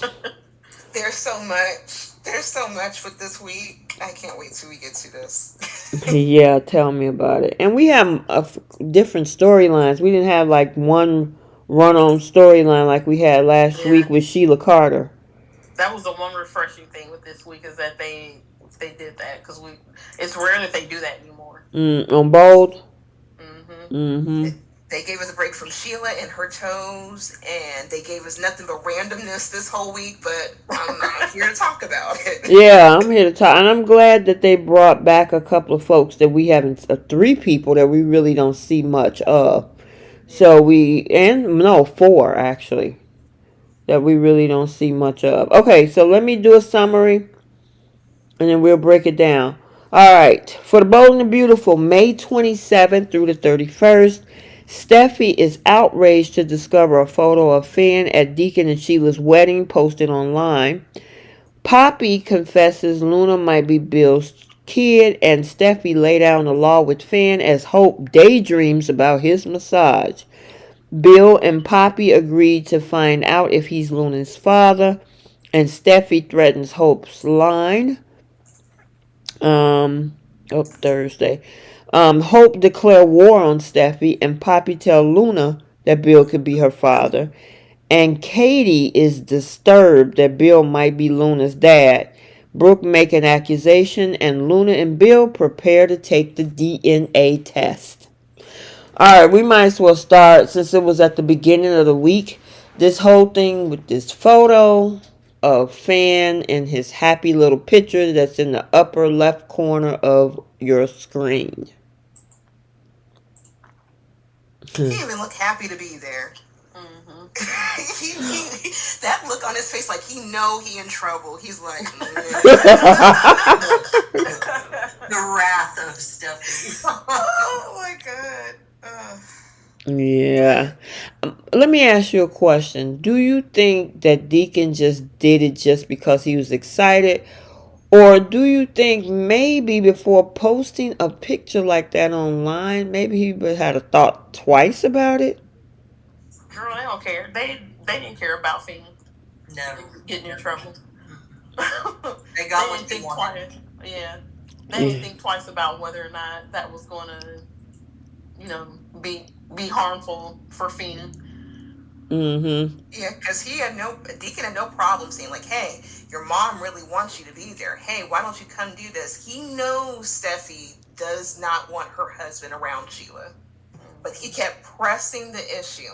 So a part of me thinks that maybe Deacon did that purposefully. He knows that reaction that the Forresters would have, and I think maybe he wanted to stick it to it a little bit. Mm-hmm. But I think he wants to inch Finn closer to Sheila. I think he wants to slowly kind of put him in her direction again. Well, and that's really mentally disgusting because he's the one who found Finn and Steffi in the alley. Yeah, because of Sheila. The whole relationship is disgusting. Trish, I know. Yes, what can I do for you? Trish, you are. Listen, you want Sheila. You've been saying this for the last year or two. You want her off the cliff. At high tide, on the rocks below. Kimberlyn Brown can come back as a different character. That's fine. Somebody that not Sugar, but maybe Sheila had a long lost twin. So the character of Sheila needs to go. I know a lot of people don't agree with me, but I'm totally over it, and I just think it's gross. As much as I did enjoy the entertaining part of that storyline, it is good to not get a break from it. We had it on Monday, at the wedding, and then the rest of the week was not about them. So I really enjoyed the twist, especially having people like Lee, Katie, Bill, and even a little bit of Bree's husband, Carter. So Thanks, for letting him out, Bree. I just need to let him out and make some better storylines. But yeah, it was refreshing to know that Deacon and Sheila were riding off in the sunset on their honeymoon, and he's sucking them toes, and they kept him off the rest of the Oh week. my gosh. Keish can't stand the toe sucking. I can't. I don't like feet. I don't like feet in general. I don't either. That's why when those toes that it was so Yeah. creepy. I'm like, ew. And he kept kissing the feet. I'm like, no. If you're not a paid foot model, we don't need to see your feet on TV. I mean, they're feet are. No. Was she wearing a prosthetic? I think it was they just like probably put a little green screen toe sock on and then took it out in post production. I do think in some shots I think it is a prosthetic. Mm-hmm. Because when she was in the hospital, I can't remember what it was. It was a shot of that foot, and I think it was right next to the other one. But you could kind of see like a difference in color. It wasn't like super obvious, but you could tell. Mm-hmm. I didn't notice it. I look away a lot on that foot. I don't need to see that foot. Yeah, now that led, and we kind of talked about this whole thing because Steffi, we talked about a little bit on Wednesday, Bree, with Steffi being so upset about, and she actually thought that he was going to keep that a secret from him. I mean, from her. When she was like, "Well, you going to actually tell me that you took this picture?" And he was like, "I was in the middle of telling you." Steffi, that's something that you do. You like keeping secrets, so stop projecting. She loves keeping secrets, and she's being a little unrealistic, in my opinion. Because, and here's the thing. Yes, he made a promise to his wife, like, look, my focus is on you, and he's been repeating that. He wouldn't be there had it been for Kelly wanting those pizzas. Other than that, he's been sticking to his word, in my opinion. I just don't like the fact that she's really trying to dictate how this man moves, and I'm like, he can't be in a bubble. Sheila's able to move freely, so he can run into her anywhere. So unless she wants to keep him locked away in a closet, she's gonna have to kind of get used to the fact that he may or may have interaction. She could have interaction with Sheila outside the El Giardino. Anything is possible, but she has to, if she wants to trust his word, she's got to kind of let him do that. But telling him disobey me and you betrayed me, I'm like, he didn't want to be there. He's there because of your child. So I mean, technically that was Liam that said he disobeyed her. She said that she felt betrayed. Well, and what gets me too is that no one has taken into any consideration that this chick has got PTSD. She hasn't had any psychiatric anything. Where's her mother? You get shot, you're left in an alley with your husband who already got shot. The woman literally looked you in the face while you were trying to call 911 as her son was bleeding out and then shot you.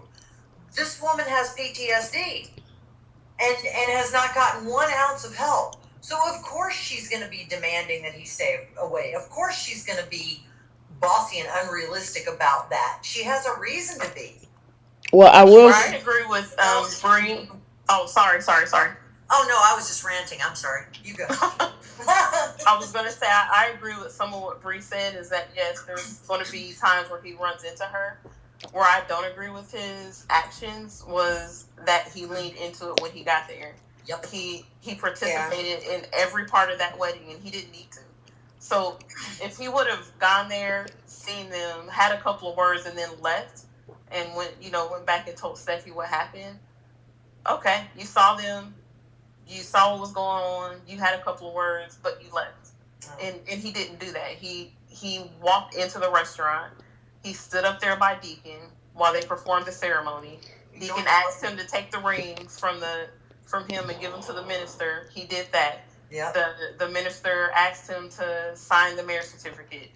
He did that. They asked him to take a picture. He did that.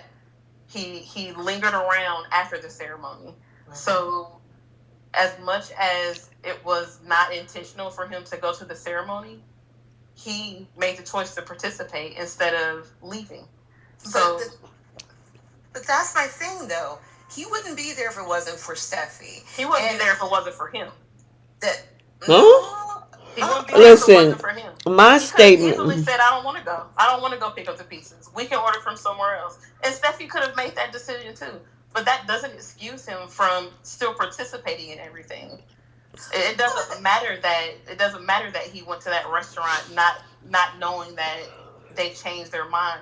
Nobody forced him to walk in there and participate in every single thing that happened. But that's the thing, though. The Forsters and Steffi can't have it both ways. So was he supposed to like avoid that restaurant altogether? Even though the Forsters are part contributors of El Giardino, practically, all they do is eat there, and he's not going to be putting his. I don't see Finn putting himself in a position where he denies Kelly anything. Especially since Kelly's daddy didn't want to go pick up the pizza, so he had to step in.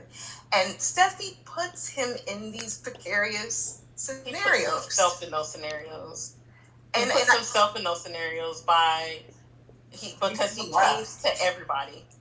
He caved to Sheila. Sheila begged him to stay, and he did. And he signed the freaking marriage certificate. You took a picture, like. What part of that was hard for you to say no and to just walk away from and decide to get pizzas or from somewhere else or get some other type of food? Steffi would have totally understood if he came back home with something different because they had the wedding ceremony going on. Nobody forced him to do any of that stuff. If that were the case, then why didn't Steffi just go there herself? Why didn't she have it delivered? She's rich. She puts him in a situation to where he's even remotely going that direction. And it's like you're okay with him going to pick up the pizzas, but you don't want him to interact with the owner of that pizzeria. Well, and it's inevitable. Well, I agree. He's damn near 40 years old. Finn could have easily said no to them and left. It doesn't matter that that's where they were ordering the pizzas from. When he realized what was happening, just leave. I guess okay. So I don't understand why that's so. Like, why is Steffi is literally blamed for every single thing that happens on the show. Even this, where Finn could have easily walked away from that restaurant, he chose not to. Okay. Well, let me chime in here for a second. Okay, and Cheryl Hines, and I said this on Wednesday. Liam was already out driving. You pick up the pieces for your daughter. Period. I mean, why have somebody already on the road? Go get your daughter. Want them specialty pieces from Il Giardino? You go over there and get them. You on the way over there anyway, and you ran up out of there with a piece before you could go. You ate pizza before they did. But on the other side, I can see once, because I remember he said that the pizza wasn't ready. He had one or two options. This is where it gets. He chose to do the other stuff. He could have said, "Okay, well, I'll just wait in the car." If he didn't want to leave without the pizza, you know what I mean. So honestly, there's so many variables of who could have got that pizza. Just don't order it, period. I mean, there's a chance, the probability is going to be great that if you order from Il Giardino, you're going to run into Deacon or Sheila. Deacon is the owner, Sheila is his fiance and now wife. Why order from a place where you notice the people that you hate might have the greatest probability of being there in the first place? Order from, I don't know, Pizza Hut? Or that part of it. It was stupid for them to order from there. It's stupid for anybody on this show other than Hope to go to that restaurant. Exactly. But this is what they give us. They give us that one restaurant. So they order from that restaurant, and then when he gets there, to me, it's the decision he makes after he's there and he sees what's happening. Steffi could have cooked for her husband, her kids. They said a million times Steffi doesn't know how to cook. Wife and their kids. What I want to know is, what's wrong with your phone? beep, beep, beep, beep, beep. Hey, yo, Steffi, man, I just got here. There's a freaking wedding going on. They didn't get married at the beach. You sure you want these pizzas? Because if not, I can turn around and leave right now. Imagine that. Communication solves everything. Exactly. Where was it? Steffi needs to work on her communication part with them two kisses. So they just gonna have just nothing but secrets they gonna keep from each other. But the issue I have with Steffi, and you mentioned this, Trish, that she's dealing with PTSD. She has selective PTSD because she's scared one minute, then ready to karate chop Sheila the next. Well, in a lot of cases, actually, you do vacillate from one end to the other on PTSD of wanting to hurt the person that hurt you and being afraid of the person that hurt you. So I can totally see where she would want to attack and retreat at the same time. And I also think, too, that with regard to Finn catering to every single thing that Sheila asks, and then he goes home and he caters to every single thing that Steffi asks to their faces. Yeah. This is Finn. I'm seeing Finn's weak. Like, he's weak. He's broken. This is a kid who, he found out he was adopted, found out his dad was his actual dad, found out his mom was a freaking psycho who tortured his wife's family for generations, and has this sick bond with her, even though she didn't raise him, and he's only known her since his wedding, which she wasn't wanted at, and crashed, and caused all of this from there. So, I don't know. I'm looking at Finn now and I'm going, dude, man, you need help. Like, you're weak, you need help, and you're lying to your wife, you're lying to your birther, you're lying to yourself. Yeah. And he was work on himself. Melissa. He was at that wedding because he wanted to be, not because he couldn't say no. It was because he wanted to be there. And that's one of the things that he's not being honest with him, really with Steffi about. Melissa Spencer. He doesn't. Melissa Spencer said if they placed the order on the phone, how come they weren't told that the restaurant was closed for the day? Ooh, good point. Good point. Yeah, then they wouldn't even order the pizza. That's where this show sucks with their writing and their holes in their stories. There's your seats. She said that. There's so many holes in this story and things that don't make sense, things that aren't logical. Mm-hmm. But of course they're put there so Finn could end up at the restaurant accidentally when Sheila and Deacon got married, because how would you accidentally run into them on the beach? So of course they changed their mind and had it at the restaurant. Of course this restaurant is the only restaurant that has Kelly's favorite pizza.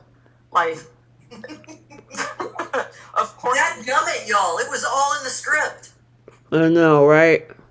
And even putting it in the script was it still didn't make it make sense. But Yep. I give them like a small little piece of credit for even thinking to address it in the script. Yep. Now, we also had a conversation between Hope and Liam at Forrester about the fact that, and we kind of talked about this too on Wednesday, about Hope breaking the news to Liam about the fact that Finn was there. And I'm wondering why she said that, because at this point she don't know whether Steffi heard it from Finn yet or not, or the details, but she obviously felt impelled to tell Liam about it. And they went through that whole back and forth, and then she defended him. I think that Hope did that because it was an opportunity for her to let Liam know that first of all, she's been talking with Finn without anybody else around. And she knows a lot more about Finn than anybody knows she knows. And it was her little, you just think you know. That's what I thought. Okay. I guess I didn't think much about it because Deacon had posted the picture, so everybody was going to find out anyway. Yeah. Mm-hmm. That's a good point. I honestly think Hope might be the only person who kind of identify with Finn, given how, Deacon was back in the day, and everyone's saying like, oh, he's dangerous. Because at one point, Ridge and Brooke was like, no, you can't be in Hope's life, and she was able to see her dad turning around. So maybe for Finn's sake, she's hoping the best for him. And I think she's probably the only one who can really stand up for him. She's his only friend, well, slash stepsister now. Yeah. Now, what did you think about her diving into this whole daydream about Finn massaging her neck and shoulders? She ain't had it in a while. She's horny. Pathetic. Wait a minute. Trish says she pathetic. It's pathetic. I mean, I love Thomas. She ruined my life. Chased Thomas away.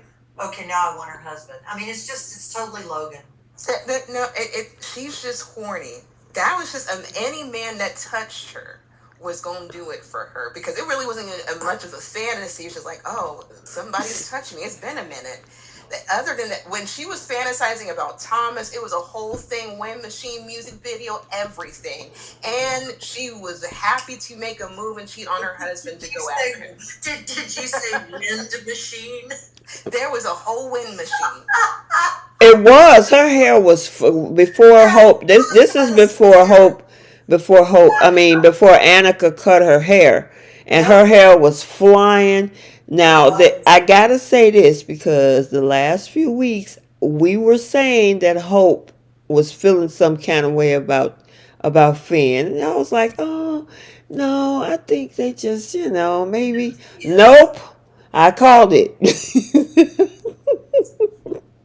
Yes, you did. She had a whole fantasy, looking and dreaming and rubbing her chin, grabbing that necklace. I'm like, To me, that fantasy was the very first indication that Hope might be feeling something for Finn. There was nothing that happened before that day that gave any indication that she was thinking of him in that way.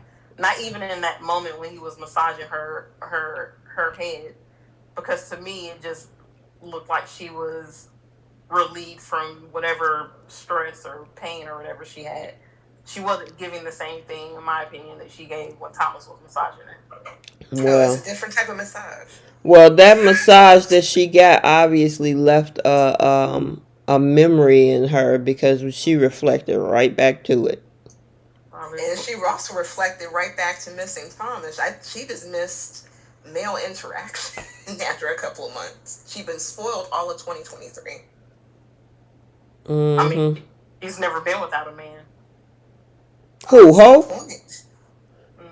That is true. I mean, Steffi had a little bit of a reprieve for a while, remember?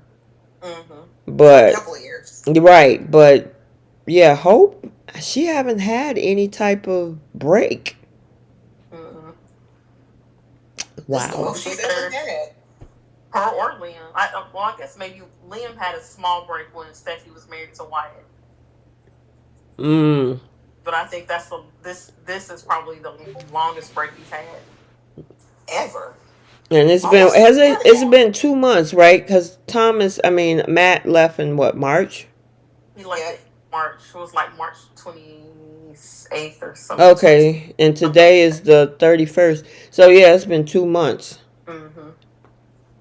Wow. And he'll be back in a couple weeks, which would be great. He'll be right on the Thomas train, like, I miss Get awakened again. Exactly. Yeah, she's so excited to see like what that dynamic is going to be when he comes back. Yeah. Yeah, that's going to be interesting. All right. Then staying on that Hope train, moving into, I think, Wednesday's episode, where Steffi decided that she want to crash and burn Hope for the future.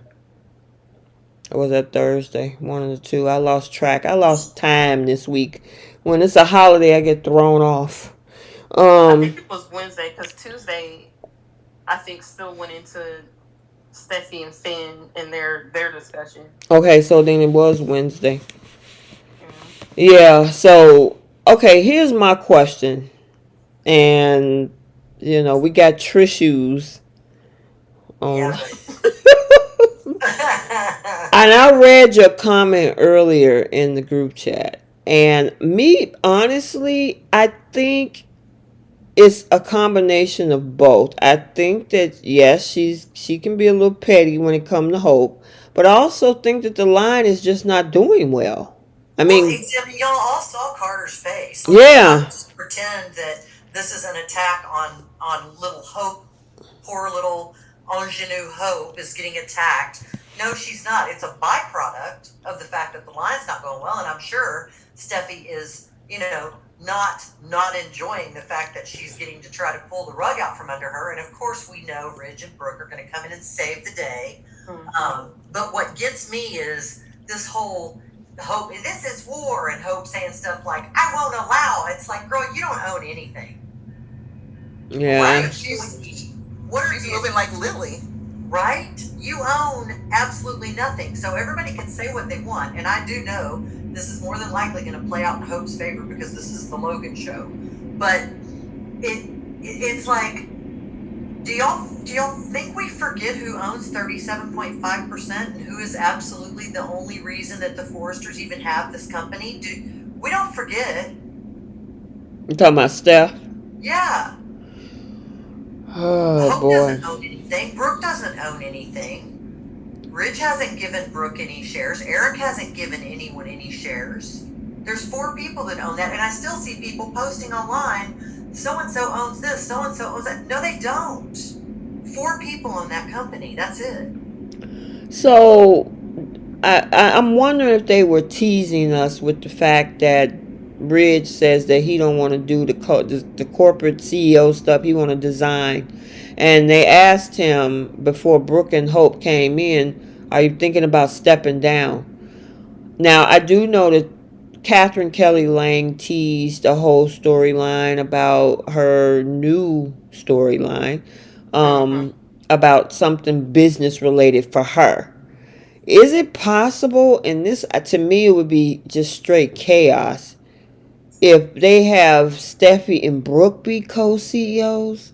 That's exactly what's happening. So, and let me say this too. You would not just throw a co-CEO in there without talking it over with your co-CEO, your actual co-CEO. You don't just go, this is the new co-CEO. That's not how that works. Well, I mean... And so for Rich to do that, I mean, of course, I know we're talking about a soap opera, but this is just so frustrating because there would be...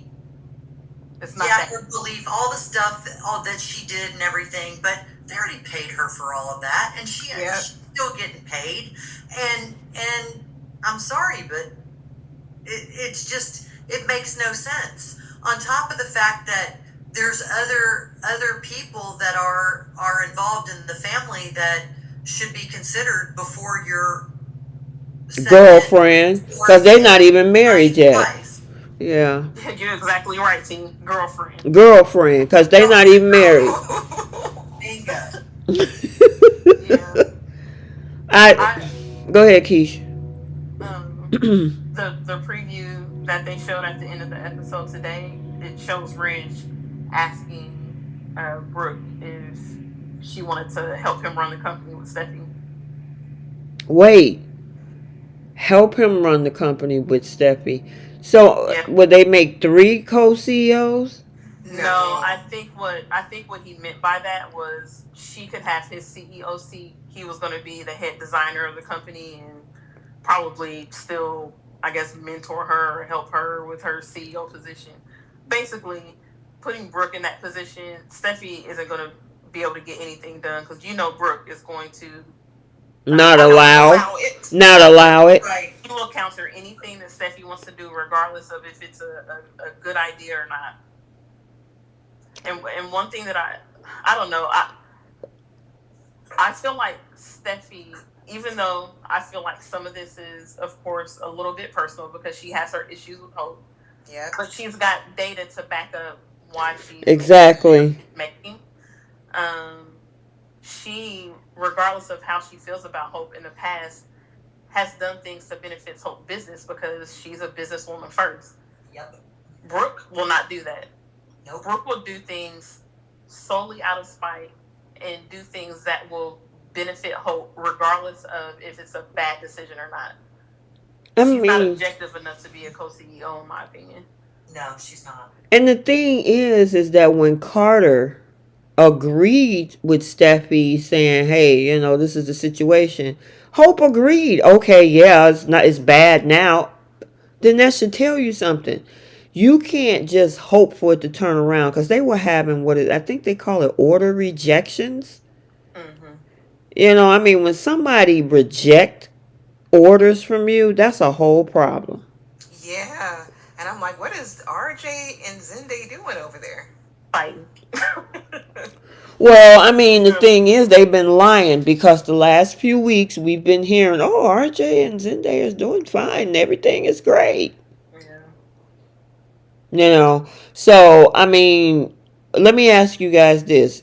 Just say Steffi didn't deliver that news, but Carter, because he is COO, if he delivered the news to Hope, would she have taken it differently? I I think, of course, it wouldn't have been like heightened emotions coming from Carter, Mm-hmm. but I think she still would have tried to talk Steffi and Ridge into giving her a little longer. Exactly. I don't think that would have But changed her she wouldn't have went to the whole thing like, oh, this is Steffi is behind this and she's trying to do this to me. I'm wondering if she would have saw the numbers if Carter sat down, because normally that's what happened when they have these revenue meetings and things like that. They sit down and break it down like we had a $80 million loss in this area and da da da da da. That's where Steffi screwed up. Right. Instead of just saying we're going to tank the line, it was up to Carter to meet with them and do a PowerPoint presentation or something showing where Hope's line is, the projections, where they're at right now, where you used to be versus the fact that everybody's backing out. Get her to see that first before Steffi talking about your line got to go. Well, and it's not only that. If y'all remember what we heard them say that not only were people not ordering, but there were rejections. Right. Like that, when you're in fashion and you make it and you ship it and it's rejected and gets returned. Yeah, that's bad. That's bad news. Yep. Does that mean like the store or the distributor of the items are rejecting? They refuse. If it's a rejection, it's a refused product and it's returned because it wasn't up to quality. Something is wrong with it. You have to give a reason for why you're rejecting the or it's not going with the trend, and unfortunately there are certain stores that take those types of products that you can get them at a reduced price that start with an M or an R. But some designers don't do that. They don't Right. allow their rejections to go there. They burn them. Exactly, and that's usually the higher end, the high designer like Louis Vuitton does that. Yeah. In certain places because they don't want that out there floating, so they'll just burn it.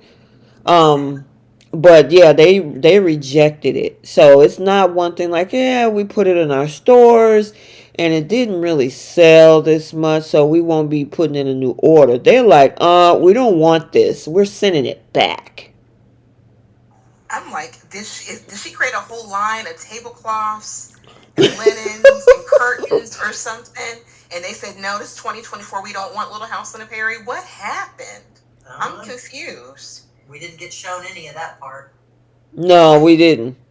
But I mean, if you got Carter looking at it, and I mean, I got a picture of it at the lower left corner where he's looking at that computer like, yeah, it's bad. It's bad.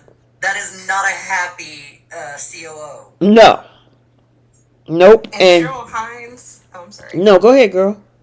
I was going to say, Cheryl Hines, you're correct. Like, HTF has had a good run. Many fashion lines have been on for 10 years, which is very, very true. I think it's about time for that line to go. She's outgrown it, in my opinion.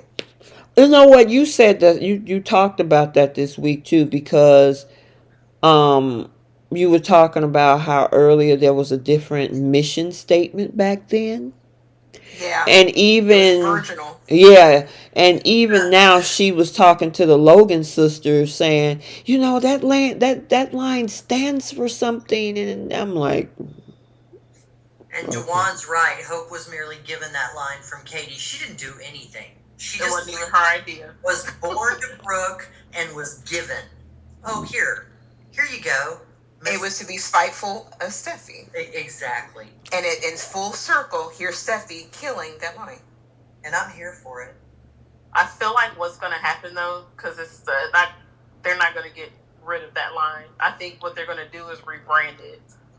Or and bring if Thomas is coming back in 2 weeks, they might whatever. Hopefully, maybe she'll get him talk him back into designing for her. But Yeah, and Brooke, like when they were at the house, and Brooke was agreeing with her about how Steffi ran Thomas out of town or mm-hmm. convinced him to move out of the country. I'm like, are you guys that dense? Like, I guess I shouldn't be floored that they're solely blaming Thomas leaving on Steffi, but Right. You think that's what that was? Because I was actually shocked on the opposite end of the spectrum because she was like, "Oh my gosh, she's lost everything. Her son, her relationship with Thomas." I'm like, this was the same relationship you didn't support. Yeah, exactly. that's jaw dropping to hear that BS. And she said it in front of Ridge and them and stuff like she lost a relationship with Thomas. I'm like, Brooke, Well, you we saw how she flipped the script that day that Thomas left. Right. yeah. And that was solely I'm going to oppose Steffi. We're going to have Brooke oppose Steffi and be supportive of the relationship. So Steffi is the only antagonist. That's all that was. Because she was just, oh, I can't believe Steffi did that. I can't believe you said that. You just don't want to see my daughter happy. And it's like, girl, 2 weeks ago, you were begging Hope to break up with Thomas. Exactly. And now all of a sudden you're all for it. You're pissed because Thomas is the one breaking up with her and it wasn't your daughter breaking up with Thomas is what it was. Yeah. But I mean her also co-signing it's Steffi's fault that Thomas isn't there anymore and that he's not designing for Hope for the future. Well, Steffi didn't even suggest that he stop designing for Hope for the future. That was Thomas. Yeah, that Thomas was him. told Hope, I can't work for you. I can't work for you anymore. It hurts too much. Steffi didn't mention anything about having Thomas quit. And even Hope said herself, well, you can still design over in Paris and you can email your designs back. Like, we can still work together, basically virtually. And he said no. That wasn't Steffi. Mm-hmm. Right. That was him. But Yeah. they're trying to make everything on her. Exactly. It's so easy. It's such an easy scapegoat. Yeah, and I mean she go ahead, Bree. I'm sorry. I was going to say that Steffi said that she's been meaning to talk to Hope about this for a while. I think that she knew that Hope's line was failing even before Thomas had left. And maybe she was trying to bide her time at the right moment to try to get rid of the line because it was a whole big deal to bring Thomas back to save her line. It's like they always try to save Hope for the future. She knew his absence was going to really affect Hope.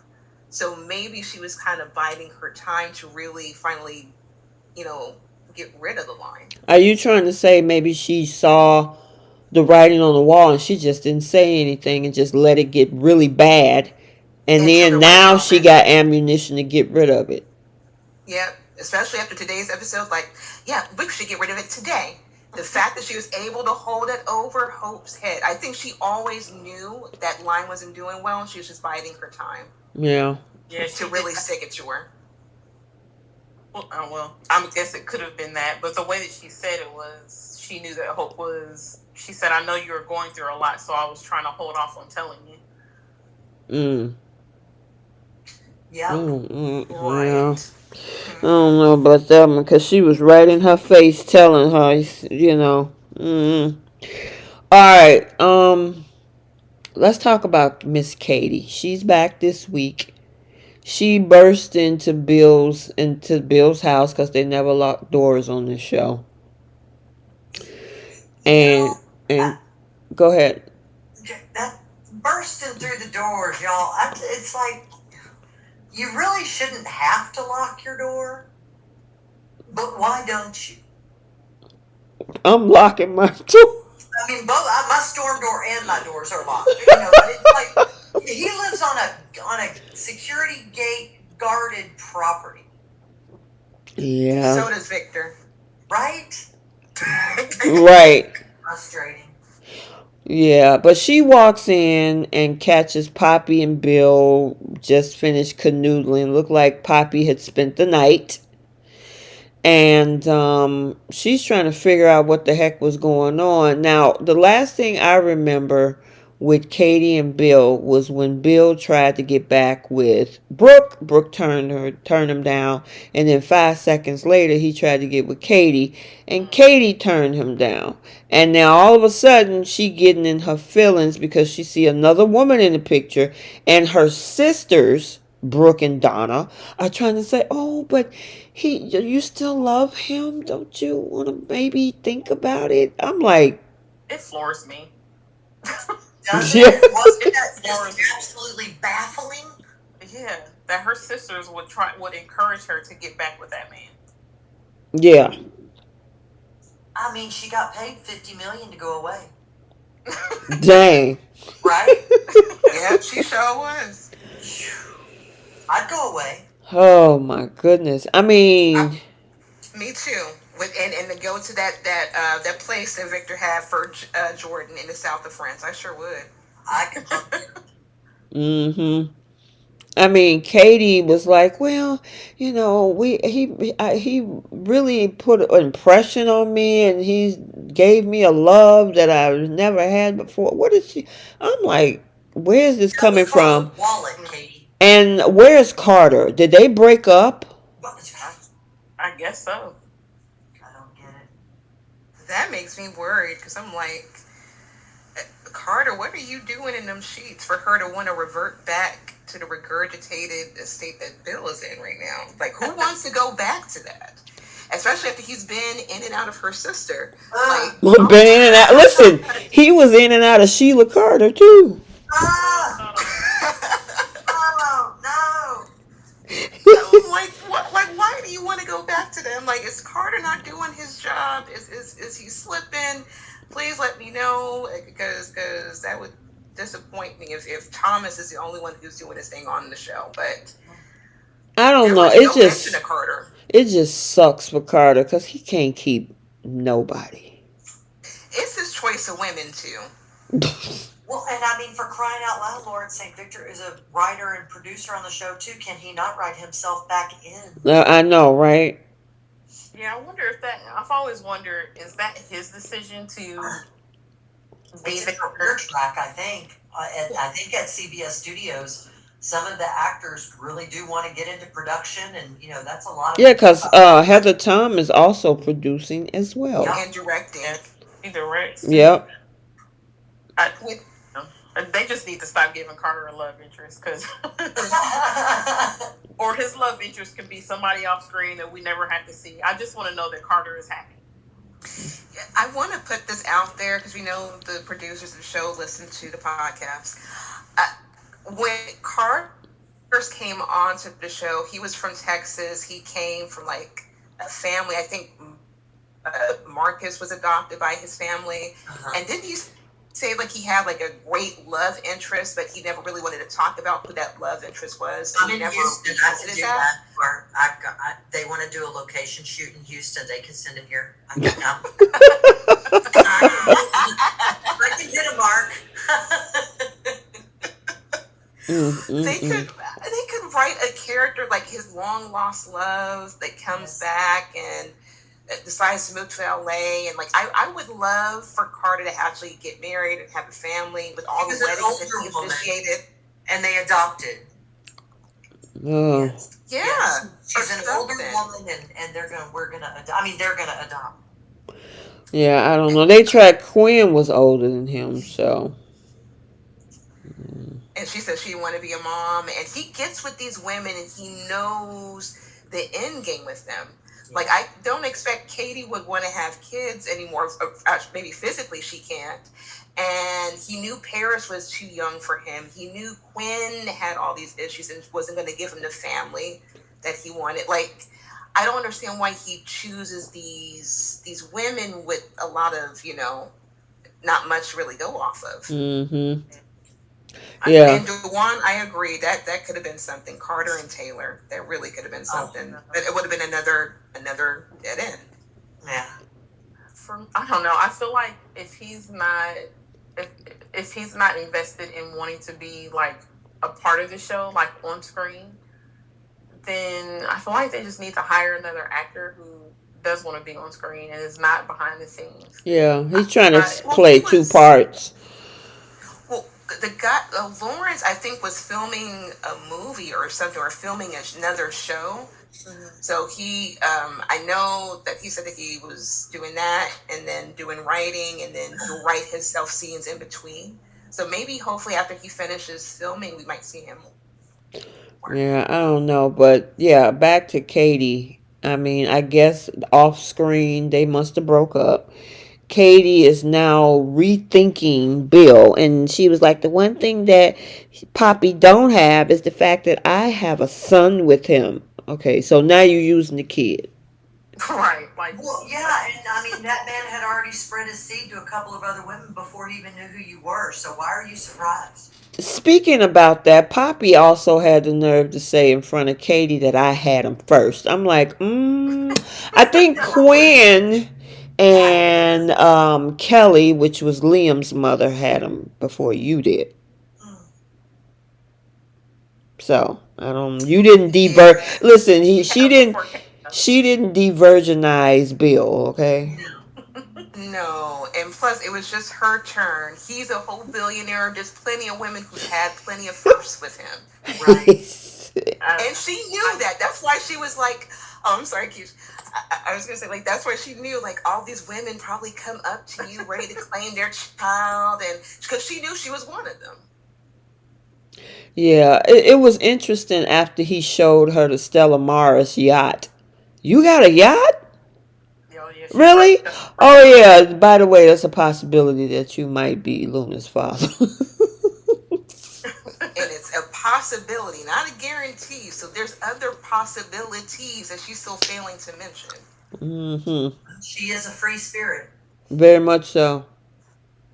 But Free with the air. hey, Air. listen, like Bree brought up also this week about the fact that she was with him one time and realized that this man was the love of her life 20 years He ago. hit it once. He hit it once, and you're in love. After 20 Yeah. something years, you couldn't love a whole other person in 20 years. But this man hit it once Girl, and had a whole awakening. he must have blew her back out. So This Well, was another odd like turn of events of how this story worked out, because it would have been so easy for them to have written it to where they did have at least, I don't know, several months of a relationship or a year, and then when she got a pregnant, weekend. she ran away or something like that. Mhm, Because the way that like y'all said, the way that they describe each other, it's like they fell head over heels in love. Like they had a summer fling or something like that. They had a one night stand. exactly. And talking about you were created in love, that's why I said what I said. And I'm like, in one night? Right. You Well, I mean, usually at music fests like that, if you're dancing around and it's all the free love and everything, there's typically substances involved that you're really in love. Yeah. and Rather we all know Poppy was a druggie. Even Lee said that. Yeah. So there So could have been many of those moments that she's had with other people besides Bill. And that's what I'm not understanding. Why can't she just tell her daughter how many other possibilities there could be? because she don't want her daughter looking a certain way, I guess. I don't know. I feel like Luna is not J- oblivious to the fact that her mom has dated, because she said it to RJ.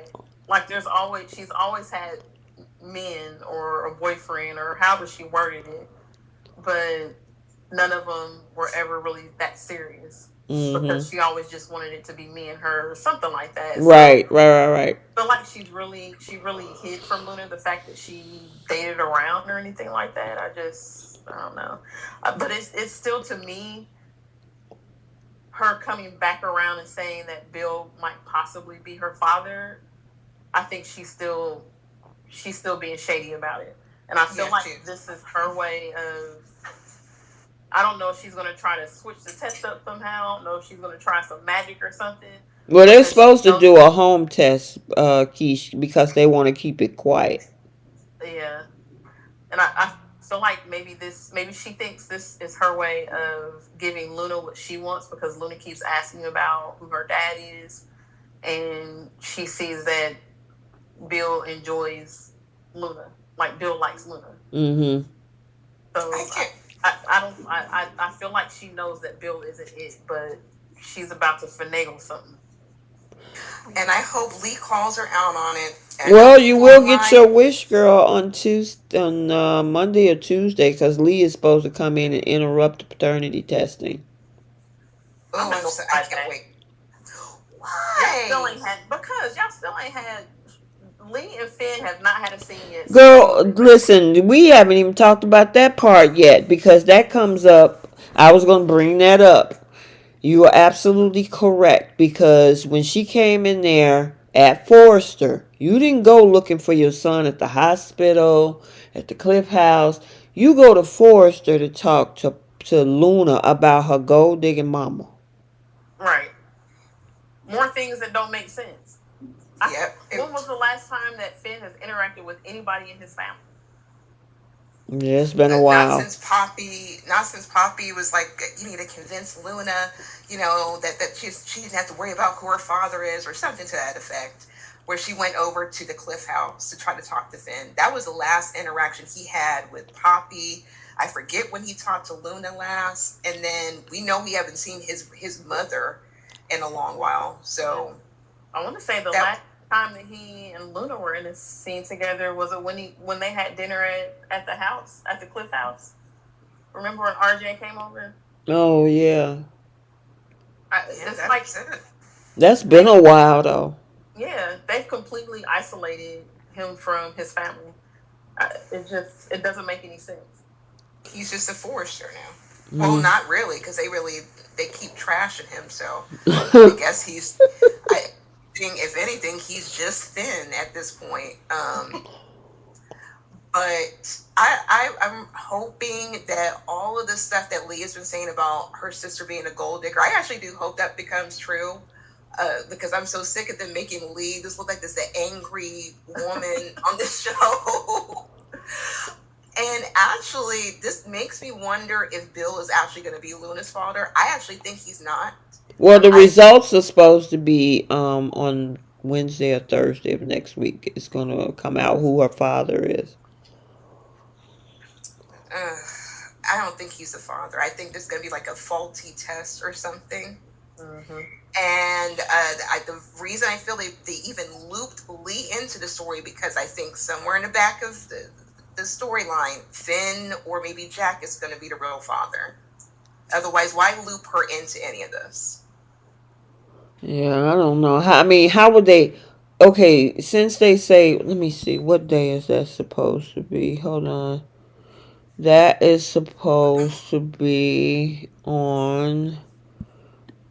Oh, wait a minute, wrong one. Hold on. Right here. Okay, so the identity of Luna's father is going to be on Wednesday, June 5th. So, who would they test that against except Bill? That could reveal anything else. You know what I'm saying? Unless what? Right. I mean, because if they're going to actually come out with a result, some people have to be tested. And if Lee interrupts the test, I don't know how they get her to back down, but somebody is getting tested and somebody is going to be named the daddy. They really dropped the ball with this particular storyline arc because they've had way too much dialogue where Poppy was saying, like, no, Bill is not the father. I don't want to tell you who the father is. And then we have that scene where she was looking back at Finn while he was in the Forrester office, and that whole suspicious look that she had on her face. And on top of that, she went to Finn to try to stop, try to convince Luna not to worry about who her father was. There's something weird between Poppy and her interaction with Finn that makes me still wonder that he could possibly be the father. Yeah. There's something that's going to be a mix up with this test because, for one, they're doing a home test, which, come on now. All Unless, these doctors at mhm. that hospital, he could have got the test done at the hospital. Only thing I can think of that would change that, because Lee is supposed to interrupt that. Lee is a doctor, so maybe she forces everything to maybe be done at the hospital. I don't know. I don't know that part. I just know that she interrupts it. And can I point out something that's been really bothering? Well, not really bothering me, just annoyed me. I'm sick of the lies on this show. Liam did not go to work. This man put on a Party City suit and he said that he went to work this week. And we know good and well he is a permanent employee over at Forrester, and he probably is a wait staff over at El Giardino. That's all we've seen him do. You're talking I'm so about when he was talking to Bill?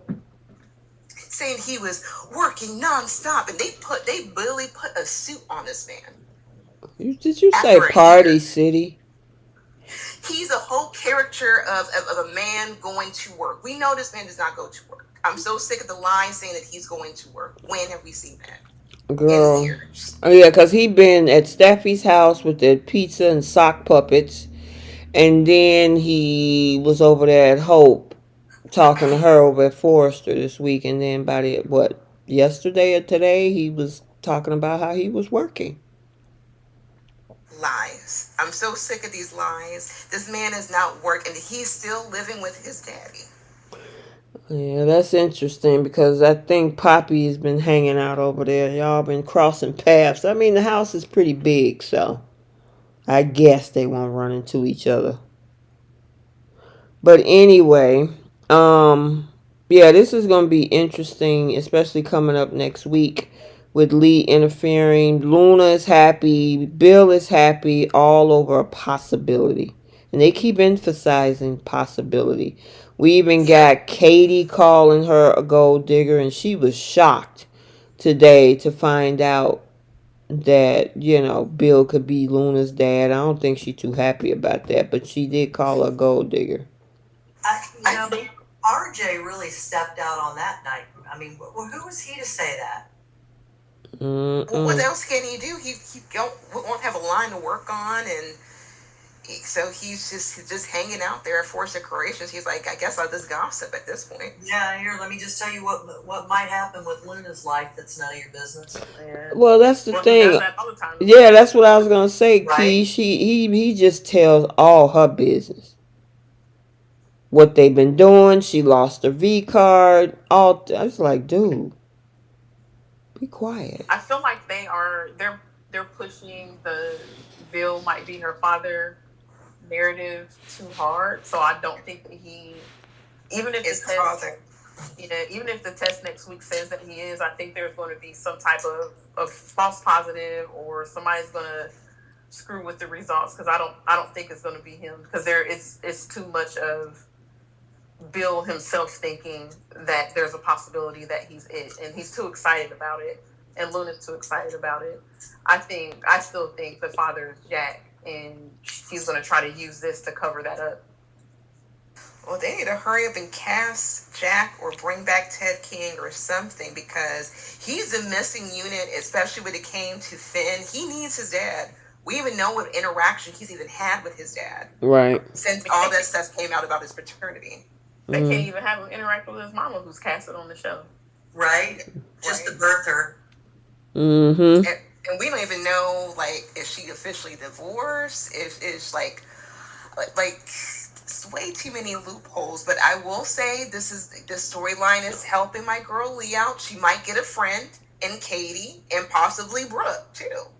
So I'm hoping that this storyline will kind of justify her always coming down on her sister about being a gold digger too.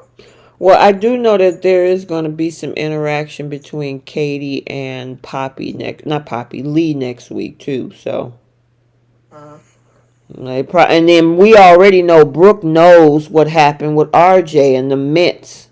Mm-hmm. So yeah, she ain't too happy with Poppy either. And I think that's why she was pushing Katie towards that direction. Like, you sure you don't have any feelings? I mean, you're definitely more closer to him than she is. And I think she was trying to throw like little nuggets out for Katie to try to get, and I think it's working. I think Brooke would try to push Katie and Bill together to keep Poppy away. Mm-hmm. All right. Did we cover everything for Bold?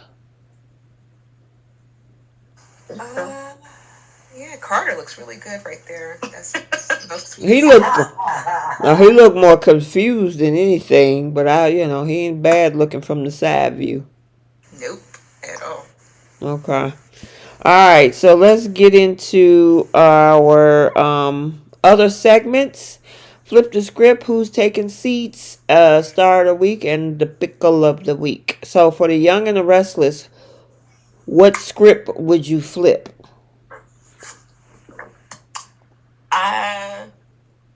I'll go if nobody else had one yet. Go ahead, Keish. I would have had, instead of Diane basically having to beg Jack to not be Nikki's sponsor, Mm-hmm. I would have cut that argument in half. Like it should have only taken Diane to ask him once not to do it because of how it made her feel, because of how Jack basically has disregarded her feelings in this whole thing, and Jack just agreed to it instead of making her basically beg for it or threaten to leave him. Is basically what she did. Mm-hmm. She threatened to leave him, and then he changed his mind. Yep. Gotcha. That was ridiculous. All right, what you got? Either Trish or Bree. I was hoping if I were to flip the script that when Cole and Michael were down there in the dungeon with Jordan and Victor came down, I was hoping they'd get Jordan out and put Victor in that dungeon. Oh Lord, the Brussels sprouts. You so silly. Oh, that would have been funny though. I gotta say. What about you, Trish? You got anything? For the young and the restless, I mean, I guess with it would have to be with when Tucker saw Alan, he just let him walk away. Like, where was the, hey, what's going on? I know Ashley's here with you. Why aren't you, what's going on? Mm-hmm. Yeah, he was just like, that guy didn't even recognize me. Yeah, that was, I'm sure they'll explain it away, but. My flip the script would have been when Victor fired Michael. Michael would have been started dancing and said, "Thank you very much. I'm out of here. Don't call me no more." I'm going to go have a beverage and enjoy the rest of my day. Exactly. Listen, you don't need me no more? Oh, I'm finna take Lauren on a trip and we about to be out. Don't bother me. But yeah, I'm actually, I know he's probably going to hire him again, and Mike will be stupid to join him again. But yeah, he did him a favor because he was trying to help Victor out. So, but all right, what you got for Bold? Flip. I mean, flip. My Bold flip is similar to my flip from last week, where instead of Lee going to Forrester to talk to Luna, she went to the Cliff house to cuss Finn out because she saw a picture. Mm-hmm. For sure. What else you got? Trish or Bree? I would like for if I were to flip it, Bill and Luna go to a professional for the paternity test. So I would suggest Maury Povich to do the paternity test results, so it can be for sure this time. Yeah.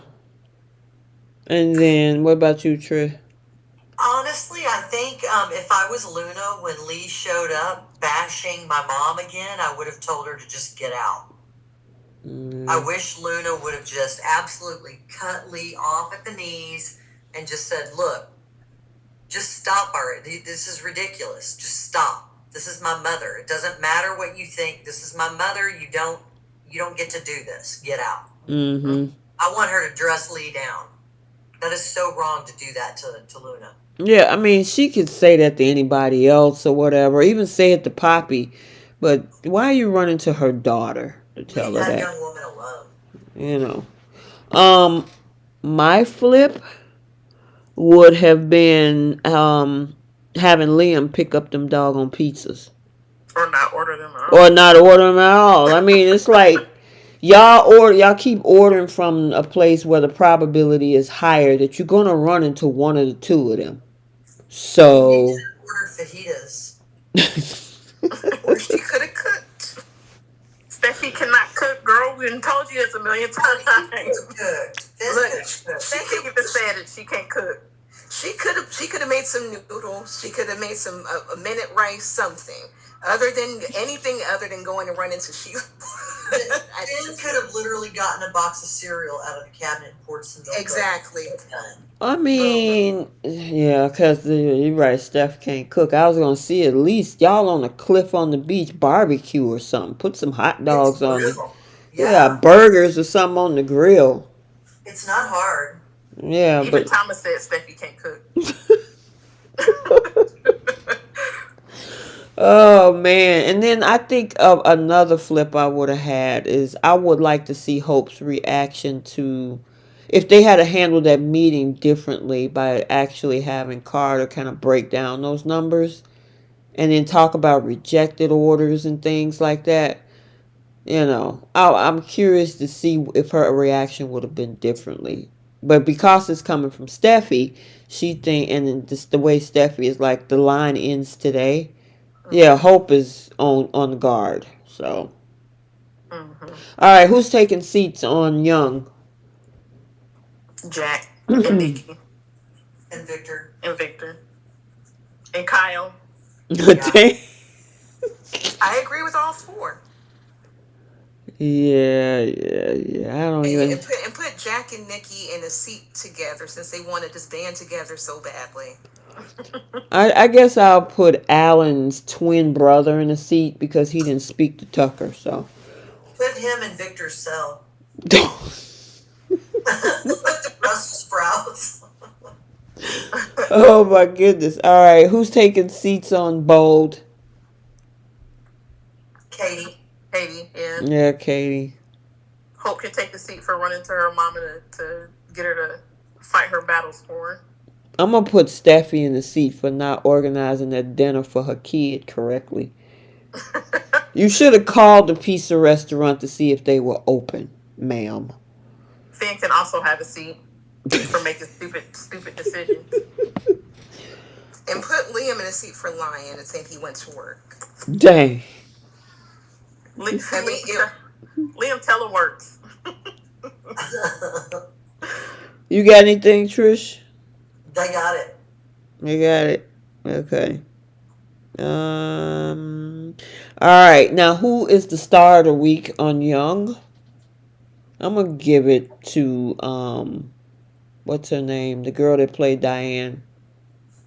Susan Walker. Yeah. Yeah, she was pissed. Yeah, I'll agree with you on that one. Yeah. She nailed it. She wasn't. I mean, I agree with you what you said earlier, Keish, that she shouldn't have to ask him multiple times.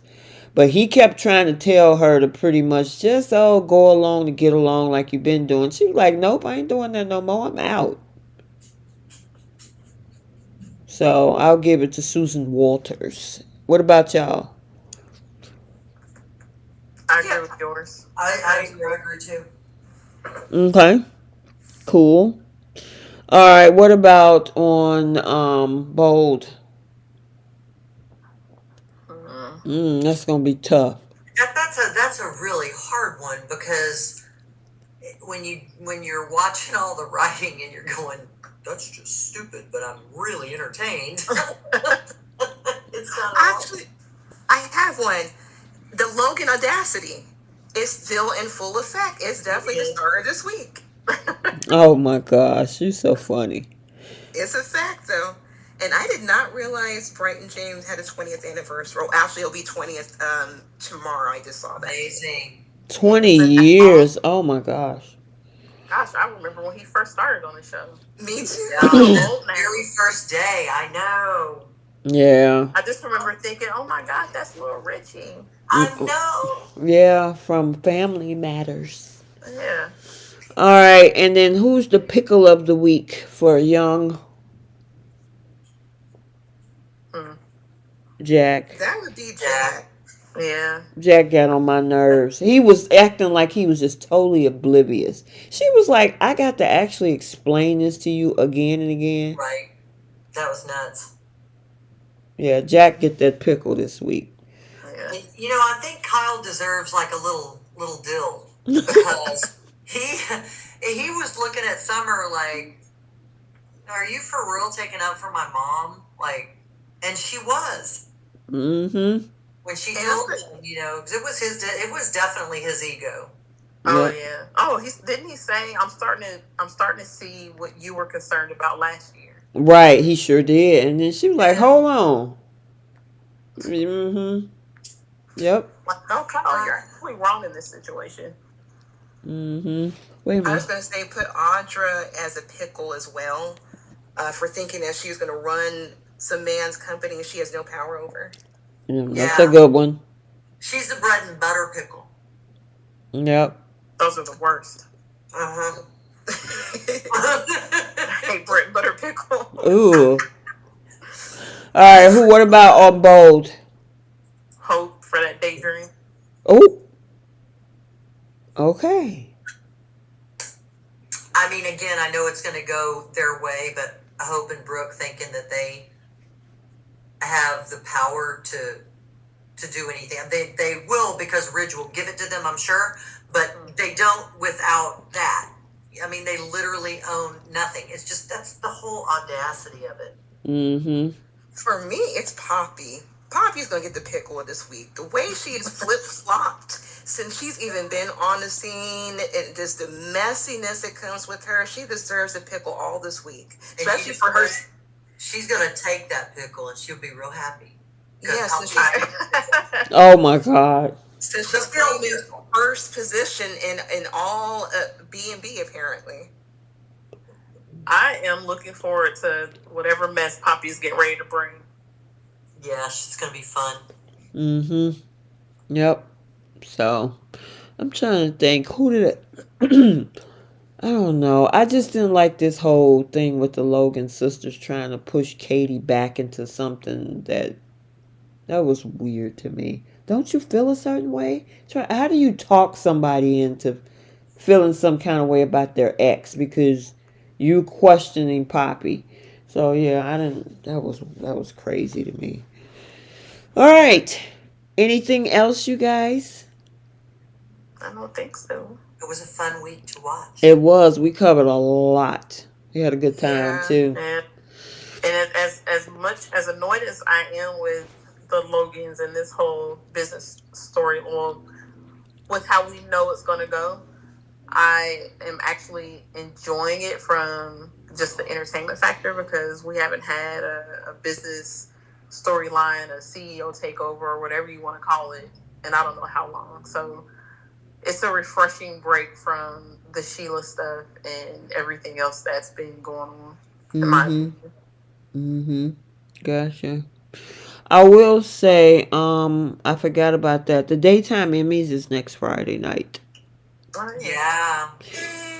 So, like we did last year, I think we went live on a Sunday, maybe.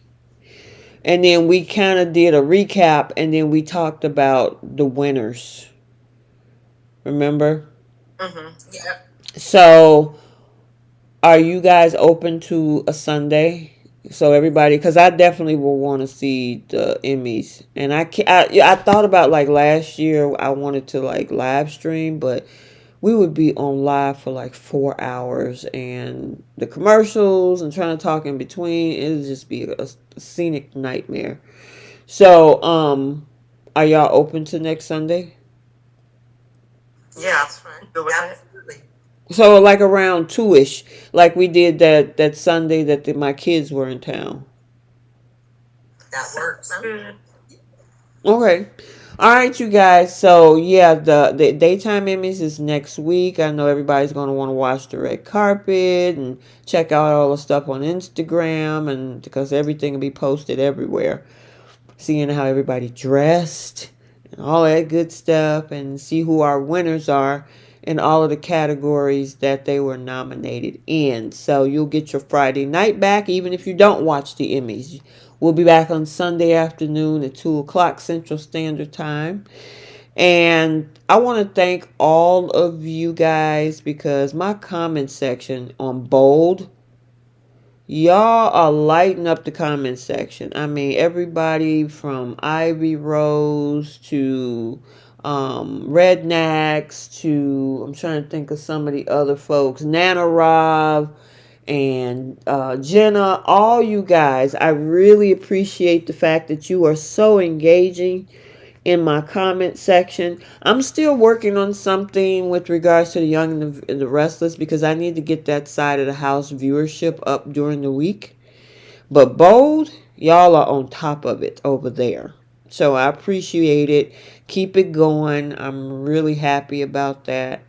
And other than that, I don't have anything else. Do you guys have anything else? No? No. We good? Have a great weekend.